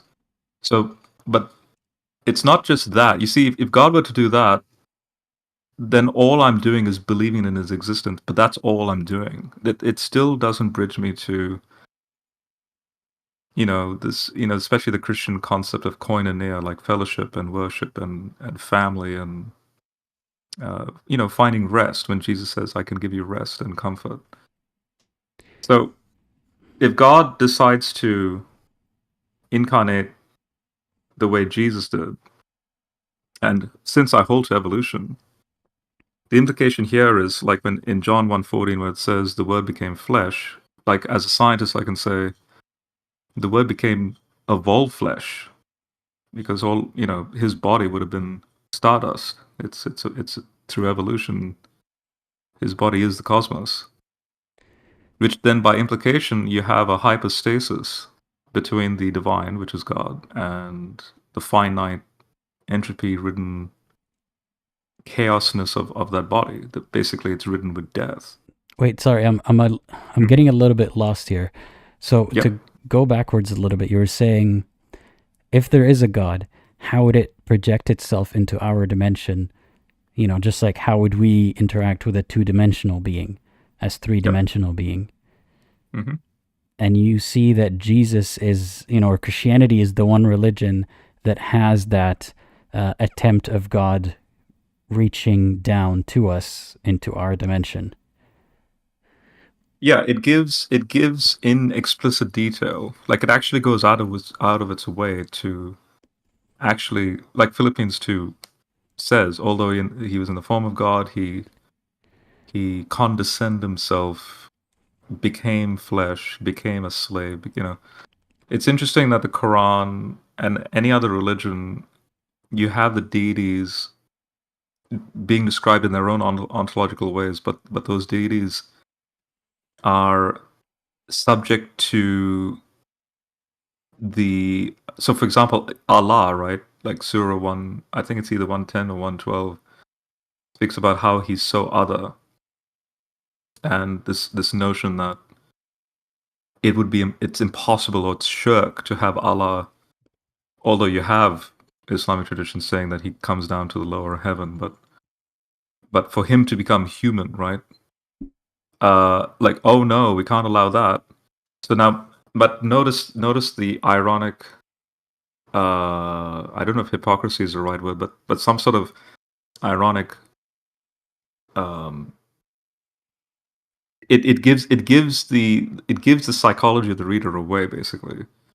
In other words, Muslims who make this argument make it because to them it fits their intuition. It fits what they feel is right about God. They've already put God in a box. Same thing with Hinduism. Same thing with even the ancient Near Eastern deities. I mean, don't you see that you might be doing Mhm. something similar by anticipating that if God is real, then it would communicate to us in a way that it projects itself into our level or our dimension, and you then found a model that fits that idea of God, Christianity. Well, the model I'm proposing, I wanted to be surprised by that model. And yeah, and again, this is part of my. Remember when I said I could easily be making up a model to then fit the data, right? Or to try and have the data fit that model. And I'm self-aware of the fact that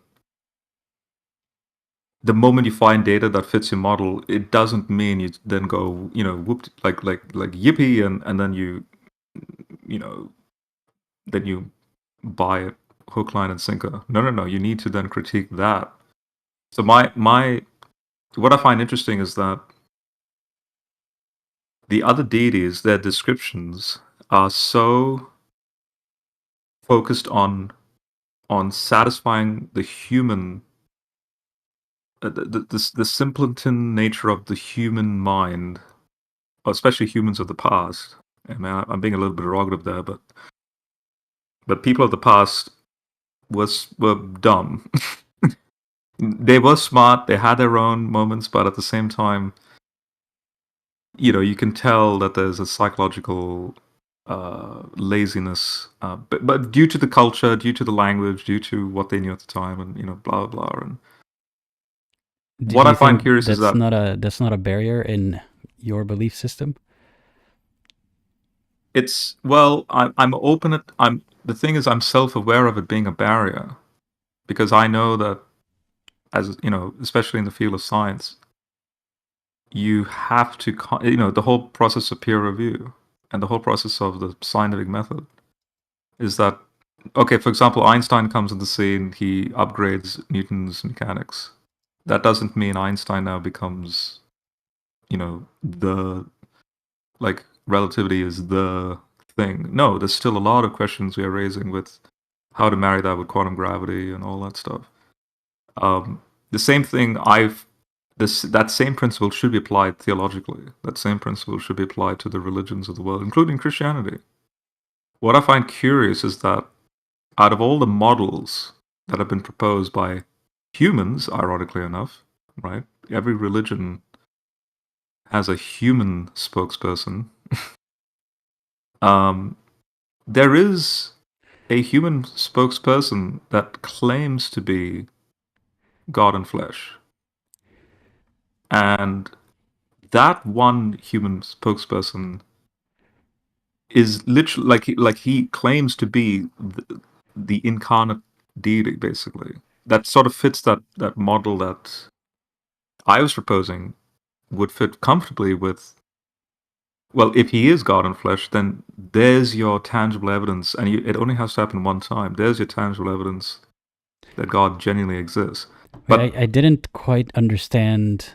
Well, the two things I want to ask is I didn't quite understand what you meant about the pink elephant, and also, but before that, I want to read the super chat. Thanks for the sender here. Have you ever looked into Doceticism? It sounds like that fits you much better than Orthodox Christianity. What do you answer that? Docetism. Yeah, Docetism is Docetism is actually ironically so basically Docetism is a late 1st century, early 2nd century Gnostic heresy that arose and it's actually proving my point, because the Docetists, so what they believed is that they didn't believe Jesus was fleshy. They didn't believe in the genuine incarnation. They believed that Jesus is an archon, like a divine being. And their main argument was, how can a divine being be crucified? Because crucifixion involves a genuine physical fleshy body with blood circulating and so on. And you meant to believe that an archon, a divine being, was nailed to a cross? Which, by the way, is Paul's argument before he became a Christian. His persecution of the church as a Jew, and I sympathize with him, is that you have Christians, especially Jewish Christians initially, running around saying that Yahweh, the God of Israel, became a man and was hung on a tree. And Paul, as a Jew, is like, what's wrong with you? And then when he has that encounter with Jesus, everything changes. So, coming to the pink elephant scenario, the reason why I'm bringing that up is, it would be fantastic initially if there was a pink elephant appearing in the room, because that's something fantastic. It's a fantastic thing. Over time, it becomes stale. Over time, it will become a common thing, and it just wouldn't. It wouldn't be surprising anymore. It wouldn't be of any interest or value after a while. Believe it or not, that's how I also perceive God's existence. If God were to constantly appear in my room, like, hey Rob, how are you doing today? Yeah, I would probably, strike up a conversation, be a friend, blah blah, but it would just be a common thing. What is not common, in fact, probably a very unique thing that this particular deity does, and this is what then made me a Christian, is that not only does he decide to do what's necessary, the equivalent of a pink elephant in the room, right, like the incarnation, but in that incarnation he joins in the death and the grave scenario ontologically, and defeats death and the grave through that process, thereby not just giving away or a solution to this grand question we all have on death, but also, if his body is the cosmos through evolution, then he's also transforming and glorifying and even saving the cosmos through that whole process. And Wait, that's why I'm not sure yeah. I quite follow that part. So I hear what you're saying. At first, the pink elephant would be impressive or out of the ordinary, but then it would get old. But how do we know that? We've never had a god continuously prove itself to us before. So how can we be certain that we would get bored of it? It's a thought experiment. I'm thought experimenting. My venture into Christianity was not about the existence of God. Like I'm thought experimenting. What would it look like? Like let's just go along with Allah, for example, and Muhammad as his messenger. Let's just say that's actually genuinely true. I would not become a Muslim. Still, I would just be like, okay, great. This guy is a spokesperson on behalf of this deity named Allah. But what has Allah actually done? Well, not really nothing except, he's created us, and I suppose his plan has worked, that a reality has been created so that sinners can abound, and now he wants to show off his mercy if I turn to him, but it has to be convenient through this one dude. No, that world, or that sort of, that if you thought experiment that world to be a genuine world, it becomes such a useless reality. You can do the same with the Hindu deities. You can do the same with the Sumerian deities. When I look at European Christianity, and especially the way European philosophers were, like Leibniz and all those guys, wrestling with this notion of, you have a genuine problem of the grave, death, dying, suffering. But here you have, out of all the deities, you have the god of the cross, basically. Like you have the crucified God. You have a God who, you have all the other gods who weren't wounded, but here's this one who is wounded and just, goes through every human scenario possible, finds a way out as a means to then ultimately have us participate in his life through that process. But why is that necessary? I mean, sorry, I'm having to interject because I'm kind of getting lost somewhere along the line here. As just an outsider, just to clarify, when you say getting lost, is it language that you may not have heard, or is it like it's the it doesn't make connection sense, between the or? ideas, or the relevance of the ideas to each other. Okay. And I do want to afford you the chance to explain the idea to its fullest extent before you link it back to what we're talking about.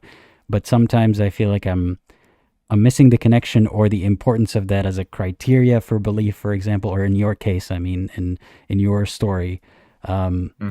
So yeah, so sometimes I would like to interject. Like right now, I forgot what we were just last talking about. So you mentioned that Jesus lived among us or had an experience with us.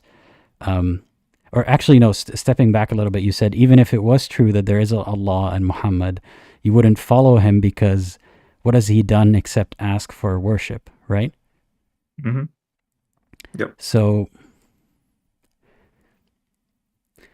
like in other words, I notice that these are thought experiments I'm raising in light of the fact that when I look at reality, and you also look at reality, and you're looking at it more objectively now than you did when you were a Muslim.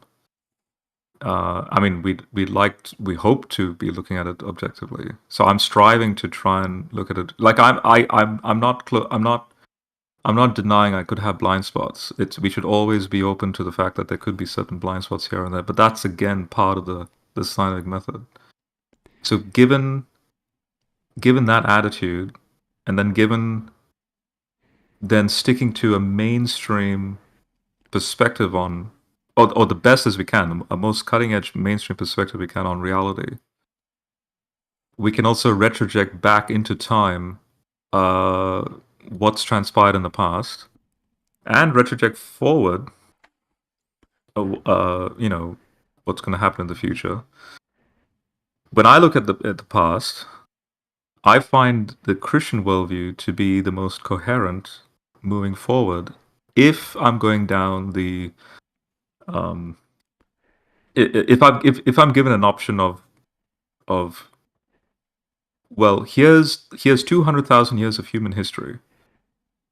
Out of this human history, which sort of alignment, I suppose you could say religious alignment, would you choose moving forward?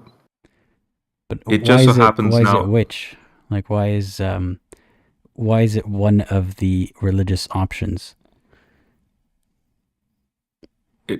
Well, no one is. There are overlaps, but no one can have a monopoly. Why not Sorry, none? Like, no, what's the distinction between choosing one of them and none of them? yeah, that's part of the decision as well. That's also part of the, either you choose one, or maybe choose a couple, or choose none. You may not even need to even have those questions asked to you. You may not. You can just go about your life and be oblivious to it. For me, I had this experience and this data point that I thought initially I felt alone in. Then I discovered that other people were asking the same question. Sorry, Then what was the this- data point again? Well, the data point in this case being now experiencing death, seeing death in my face, not being scared of it, being rather intrigued.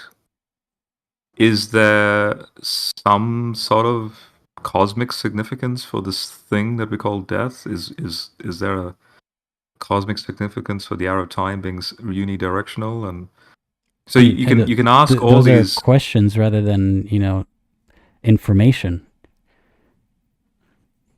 Yeah, that is a data point. Like these questions they are in and of themselves data points that I would can think they be of, answerable basically.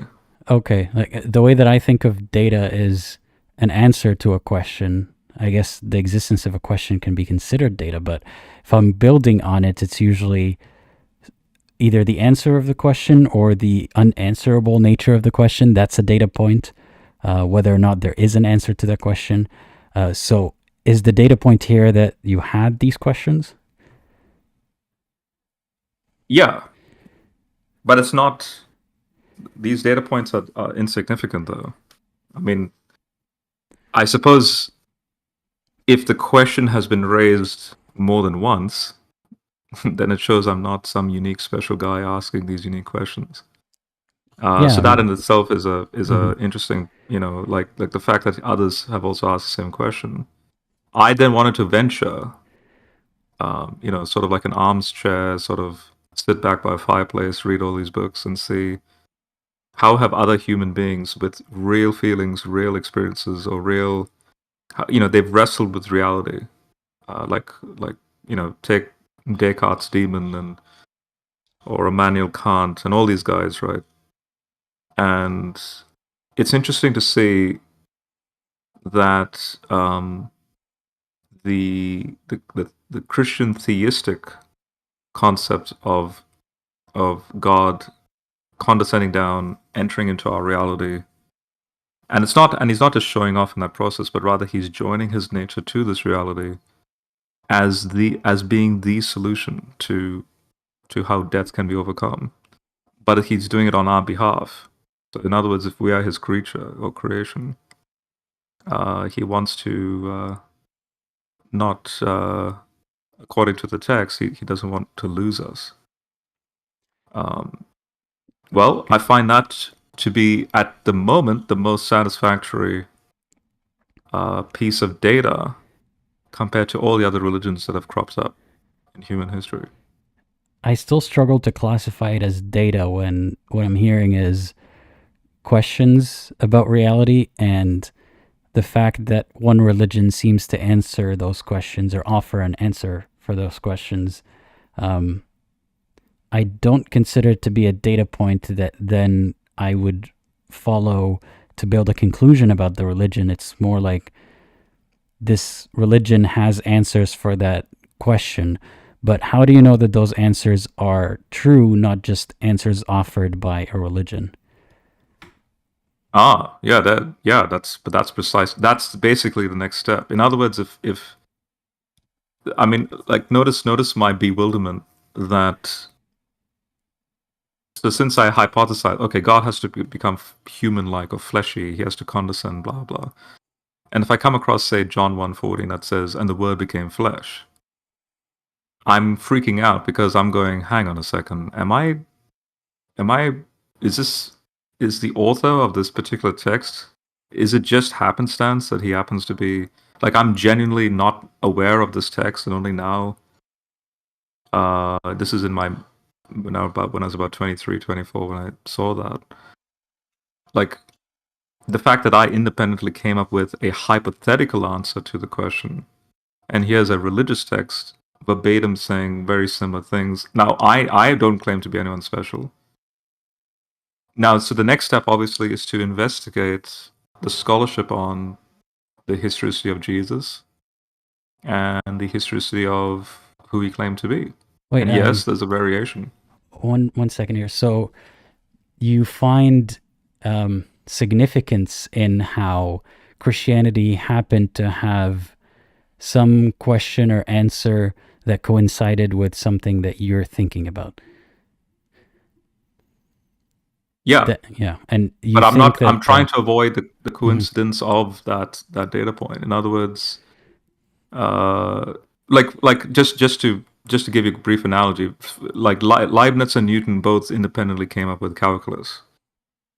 I mean, the fact that calculus is a legit thing in mathematics, well, obviously then comply with the fact that it's a higher probability then for not just one person to come up with it, but 2, 3, and 4, more or less simultaneously, and so on. And so when I'm asking these questions and finding, in this case, this religious text satisfying the criteria of my questions, then I'm going, okay, has anyone else also made the same questions and also noticed that this religious text fits their criteria in those questions? And yes, sure enough, I'm no one special, but yet at the same time, the data point is shared across the board in a satisfactory way. The only next thing to, the only next thing I need to do is to see if this Jesus person is a genuine fact of history. I mean, yes, even atheists like Bart Ehrman, although he was once a Christian, he'll argue for the fact that we have a crucified individual named Jesus. It's a fact of history. It's the next religious. As much as we can verify that there are stories about a man who was crucified called Jesus, or that he preached, or any of that, do any of those historical accounts, can they prove that not only did a man called Jesus exist that went through crucifixion, but came back to life and did a bunch of miracles? Yeah, but so when you say prove, I would argue, if I was to confine myself in a rigid scientific way of describing it, I would argue with a high precision based on the accumulation of the data. Just like any scientific model can only work with a statistical precision, not like actual 100% proof. Right, I would say is it anywhere like as close to a statistical precision as what we would take to be proof in any other way? Well,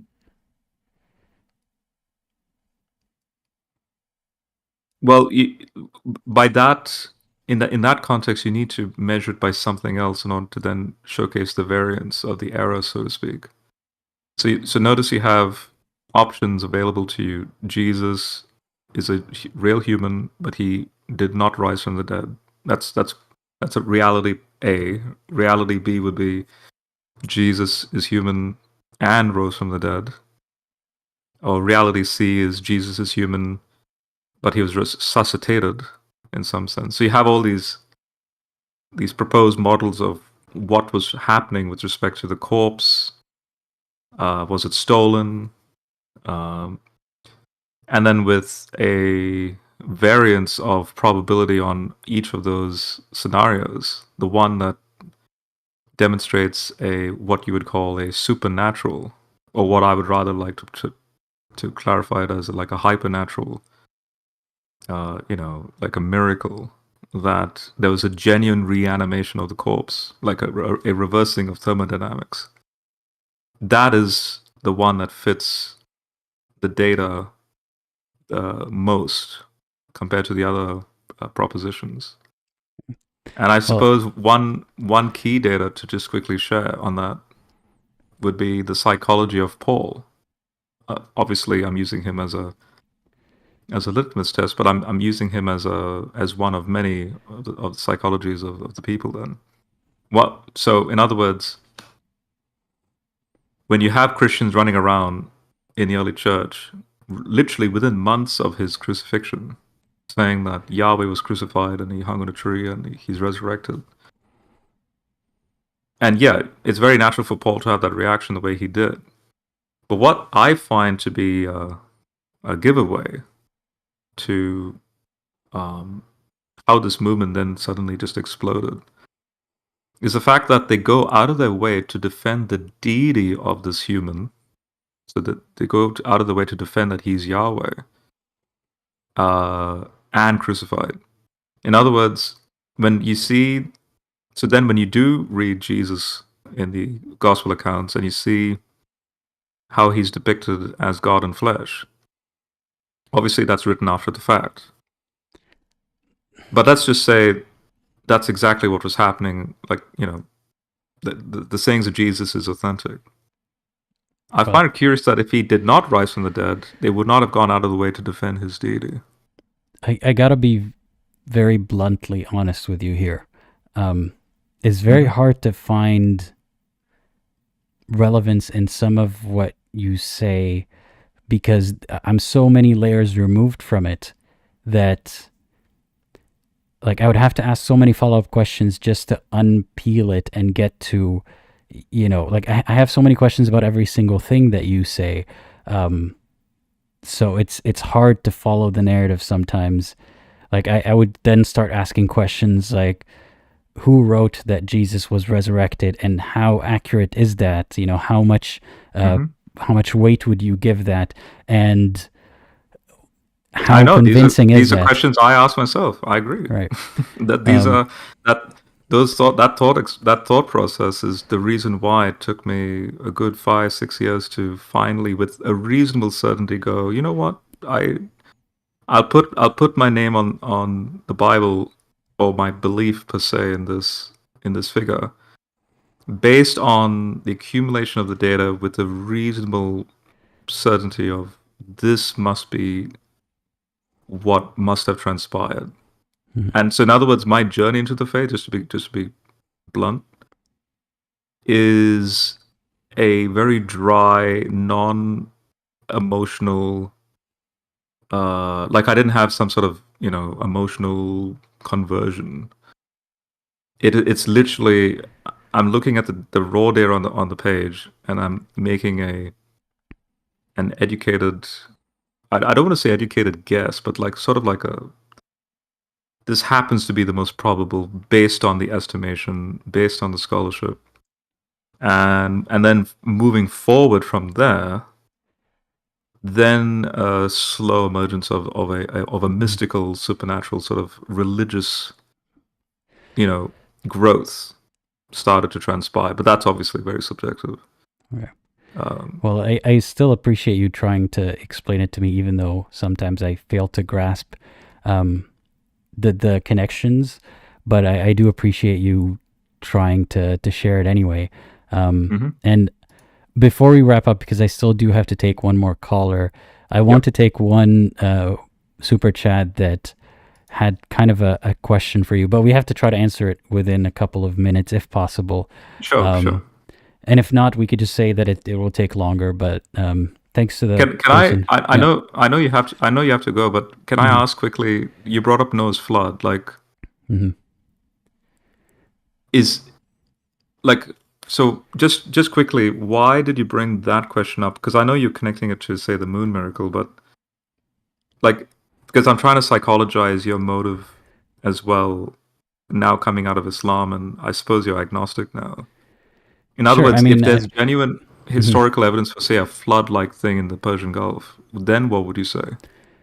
so the reason I brought it up is because you were talking about the splitting of the moon and how, there's evidence that it wasn't split. Like, that's something that goes against the Islamic narrative. Though, actually, the Quran doesn't necessarily say that it has been split in the past. The way that it talks about it, one could interpret that that's near the Day of Judgment. But there's a hadith that talks about it actually having happened and Muhammad pointing to it or like telling people about it. But all that aside, my reasoning for asking that question was, if you do, if you see that that is a reason to not believe in Islam, that the moon was not split, if there was no global flood, would that be a reason to not believe in Christianity? As for, you're asking me if there was I believe that there were many floods that were not global, but local to some extent, and the people thought that they were global and they just, lived on as myths.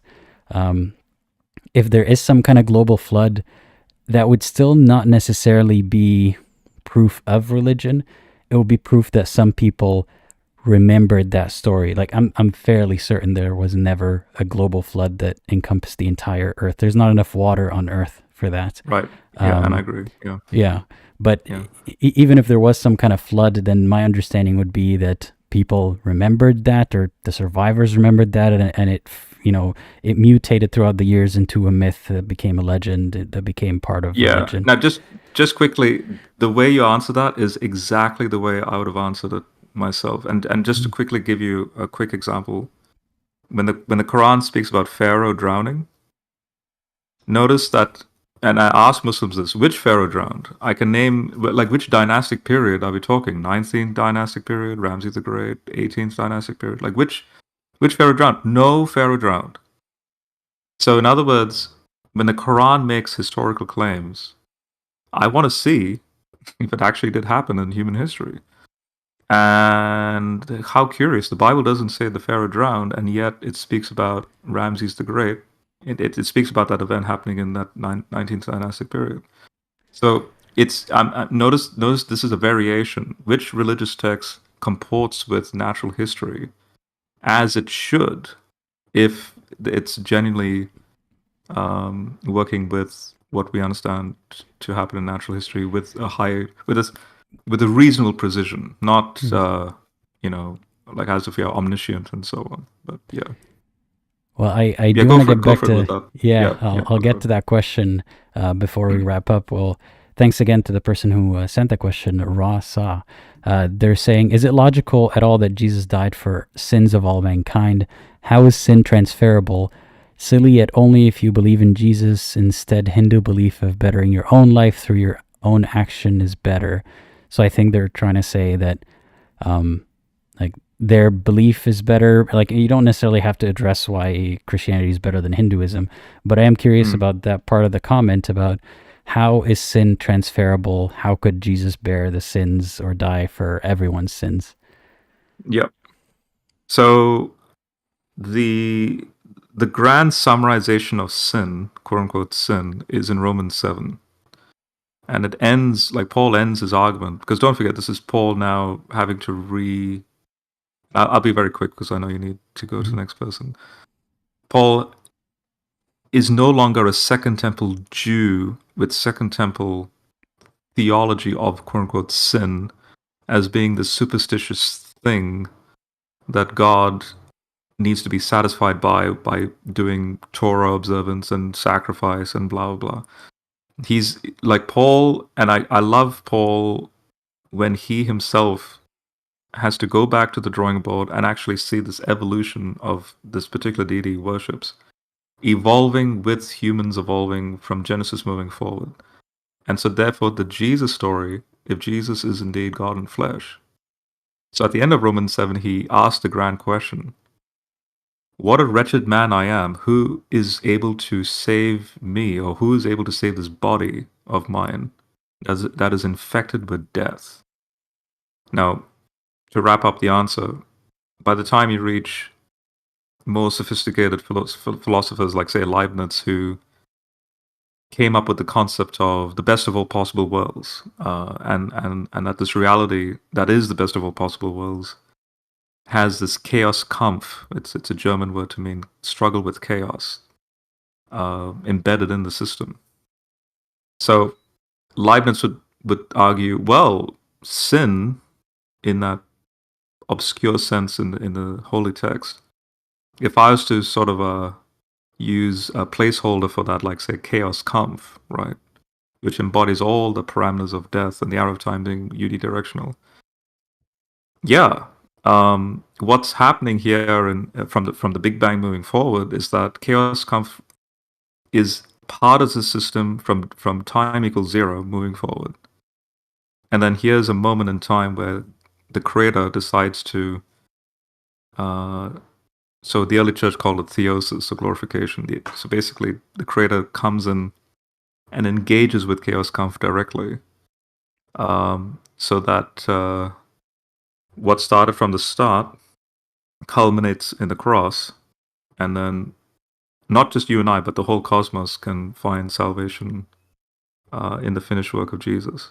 That, to me, is I mean, if it's a hypothetical, say, fictional story, that is still way better of a grand narrative than anything I've read in, say, in Islam or in Hinduism.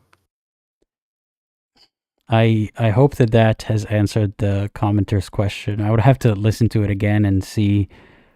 I still quite am not getting it, but I appreciate you trying to explain it. Yeah, and I appreciate your and check call. out. I have a playlist.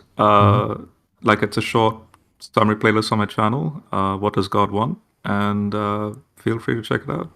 Sure. Yeah, I will. Yeah. And thanks again for calling. I appreciate it. Yeah, of course. And I hope you have a great rest of your day. You too. All right. Bye-bye for now. All right. Thanks again to the caller. I'll read a couple of super chats before getting to the last caller for today. So, Antandre sucks. I don't know who Antandre is, but thank you for the super chat. Since your video with genetically modified skeptic, has your chat become more volatile? I definitely get fired up, and that's how I was introduced. Been binging since. Thanks.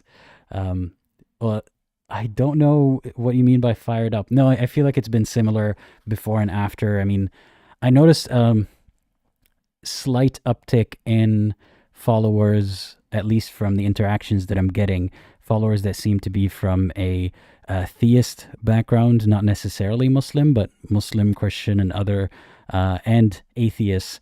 And a few ex-Muslims have found my channel, but based on the people commenting, I feel like I got an uptick in these other demographics, which I'm grateful for all of them.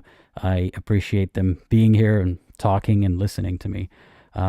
Yeah, so it's been great. I don't think the comments have gotten any worse or anything, but everyone's been engaged in the live chat, and I really appreciate that. And thanks to Apollo Thinks for the super chat for multiple now. They're saying, I find Christianity most easily falsifiable and least coherent. It makes the most claims that seem obviously non sequitur. Well, maybe someday I would get you on a live stream with our previous caller to hash it out. Well, yeah. And thanks for the other super chat again, saying, just sharing some love and appreciation. Thanks for all the hard work that goes into your videos. I really appreciate it. Thank you a lot. Apollo, thanks. And one more chat, I suppose, before the next caller. Thanks, Mark, for the super chat. I always see you in the comments as well. I have nothing to add or ask. You have a wonderful stuff on the channel. Thank you. And I thought I read staff, and I do have wonderful staff on the channel. Give it up for our volunteers and everyone who's been helping all along. I really appreciate it, guys. All right, getting to the last caller. I hope you're ready to the max, Ava, because I'm adding you to the live stream now. Hey, Ava, can you hear me? You are muted at the moment. I hope that you haven't left yet because I know you've been waiting for a while. Hey, are you there? Yep, I'm here. Hi. Yeah. How's it going? Good, how are you? I am good, thank you. Thanks for waiting and for joining the live stream. So tell me a little bit about yourself and why you joined today.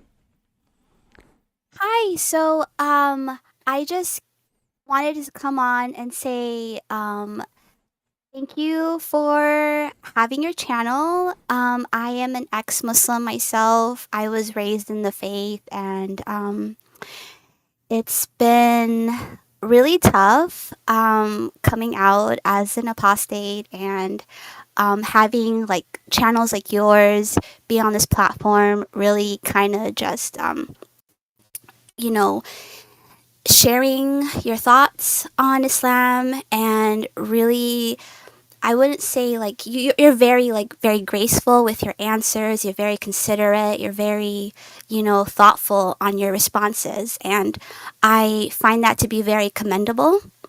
And I just wanted to say thank you, really, and to just show some love. And I think we don't have a lot of support outside of, like, we don't have like a lot of support, I guess is what I'm trying to say, once we leave the faith. And it's really nice to see someone like as yourself really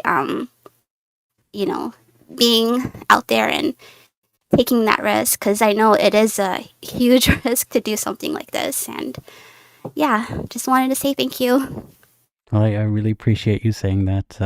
It means a lot to me, and I appreciated that you waited so long just to say that. But I'm not very good at taking compliments, but I truly do appreciate it. Yeah, and if you would like to share anything else about yourself to use this opportunity, you're more than welcome to do so. Yeah, is there, not to sound dismissive of your compliment, I'm just very bad at taking compliments. Yeah.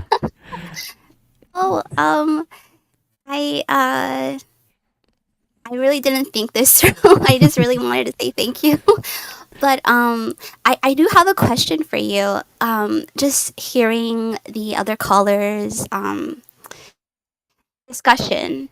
I know coming out as ex-Muslim, you get really, I would say, bogged down from the side of Muslims, obviously, but also a lot of like Christians or other people of other faiths trying to, kind of use your experience to kind of justify their beliefs. I'm kind of maybe overstepping here because I don't want to be disrespectful to the other caller, but that's kind of the impression I got just from listening to the discussion, and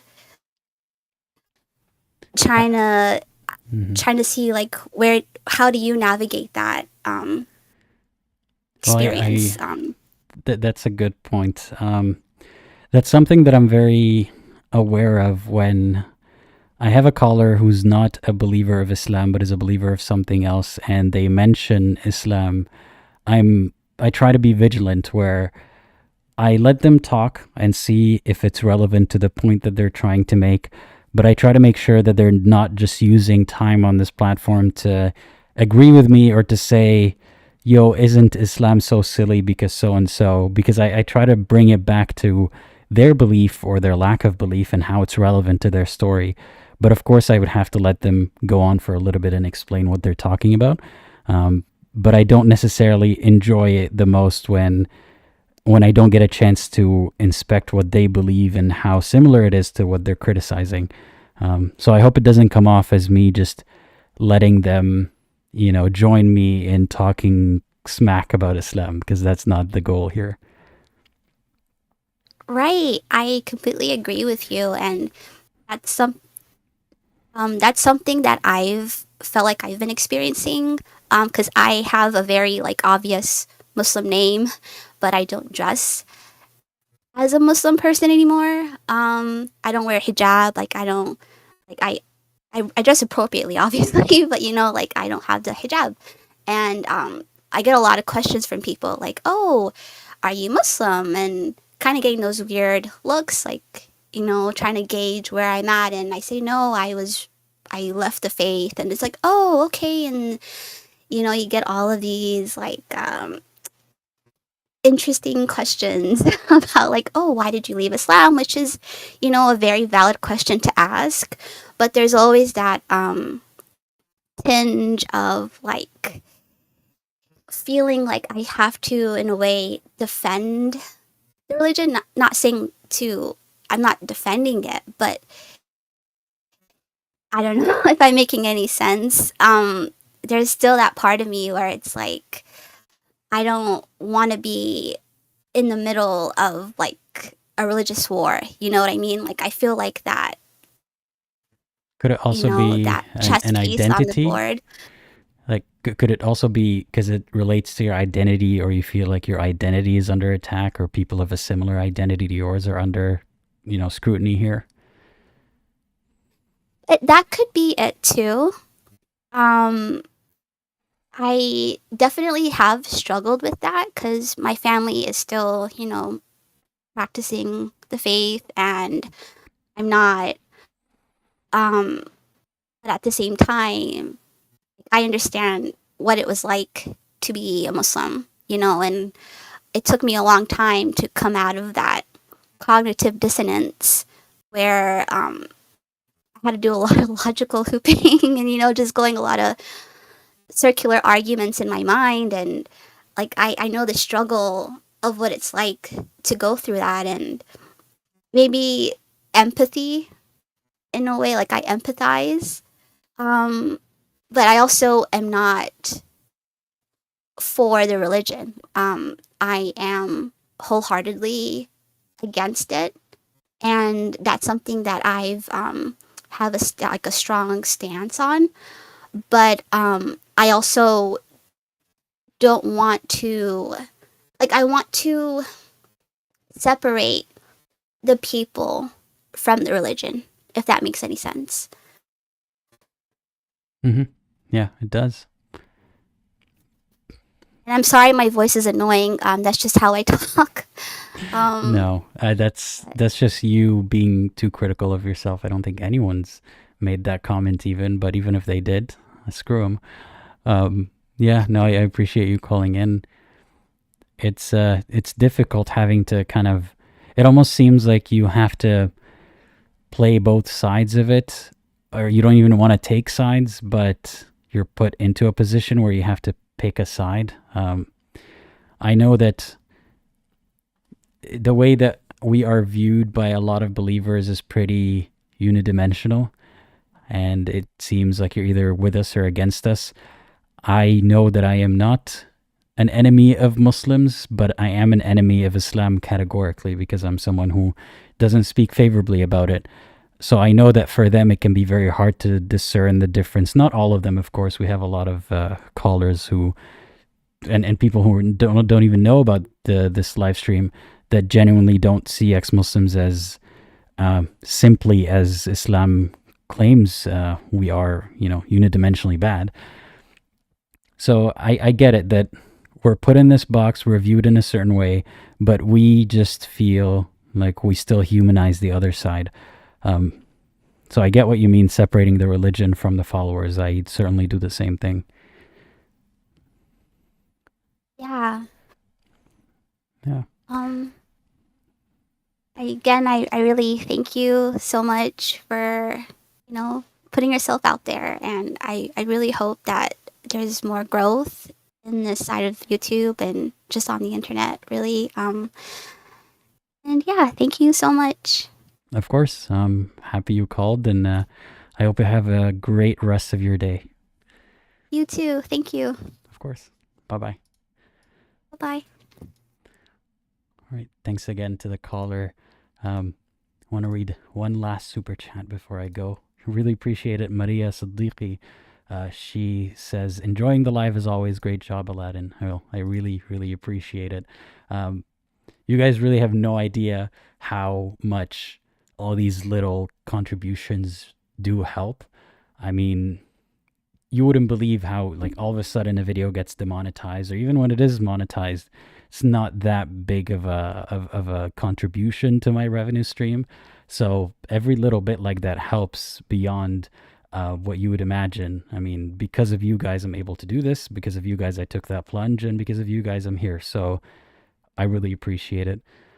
And as we're wrapping up, I just wanted to say thank you again to all the volunteers, to all the patrons, YouTube members, callers, attendees of the live stream, people who watch after the fact. I appreciate every single one of you.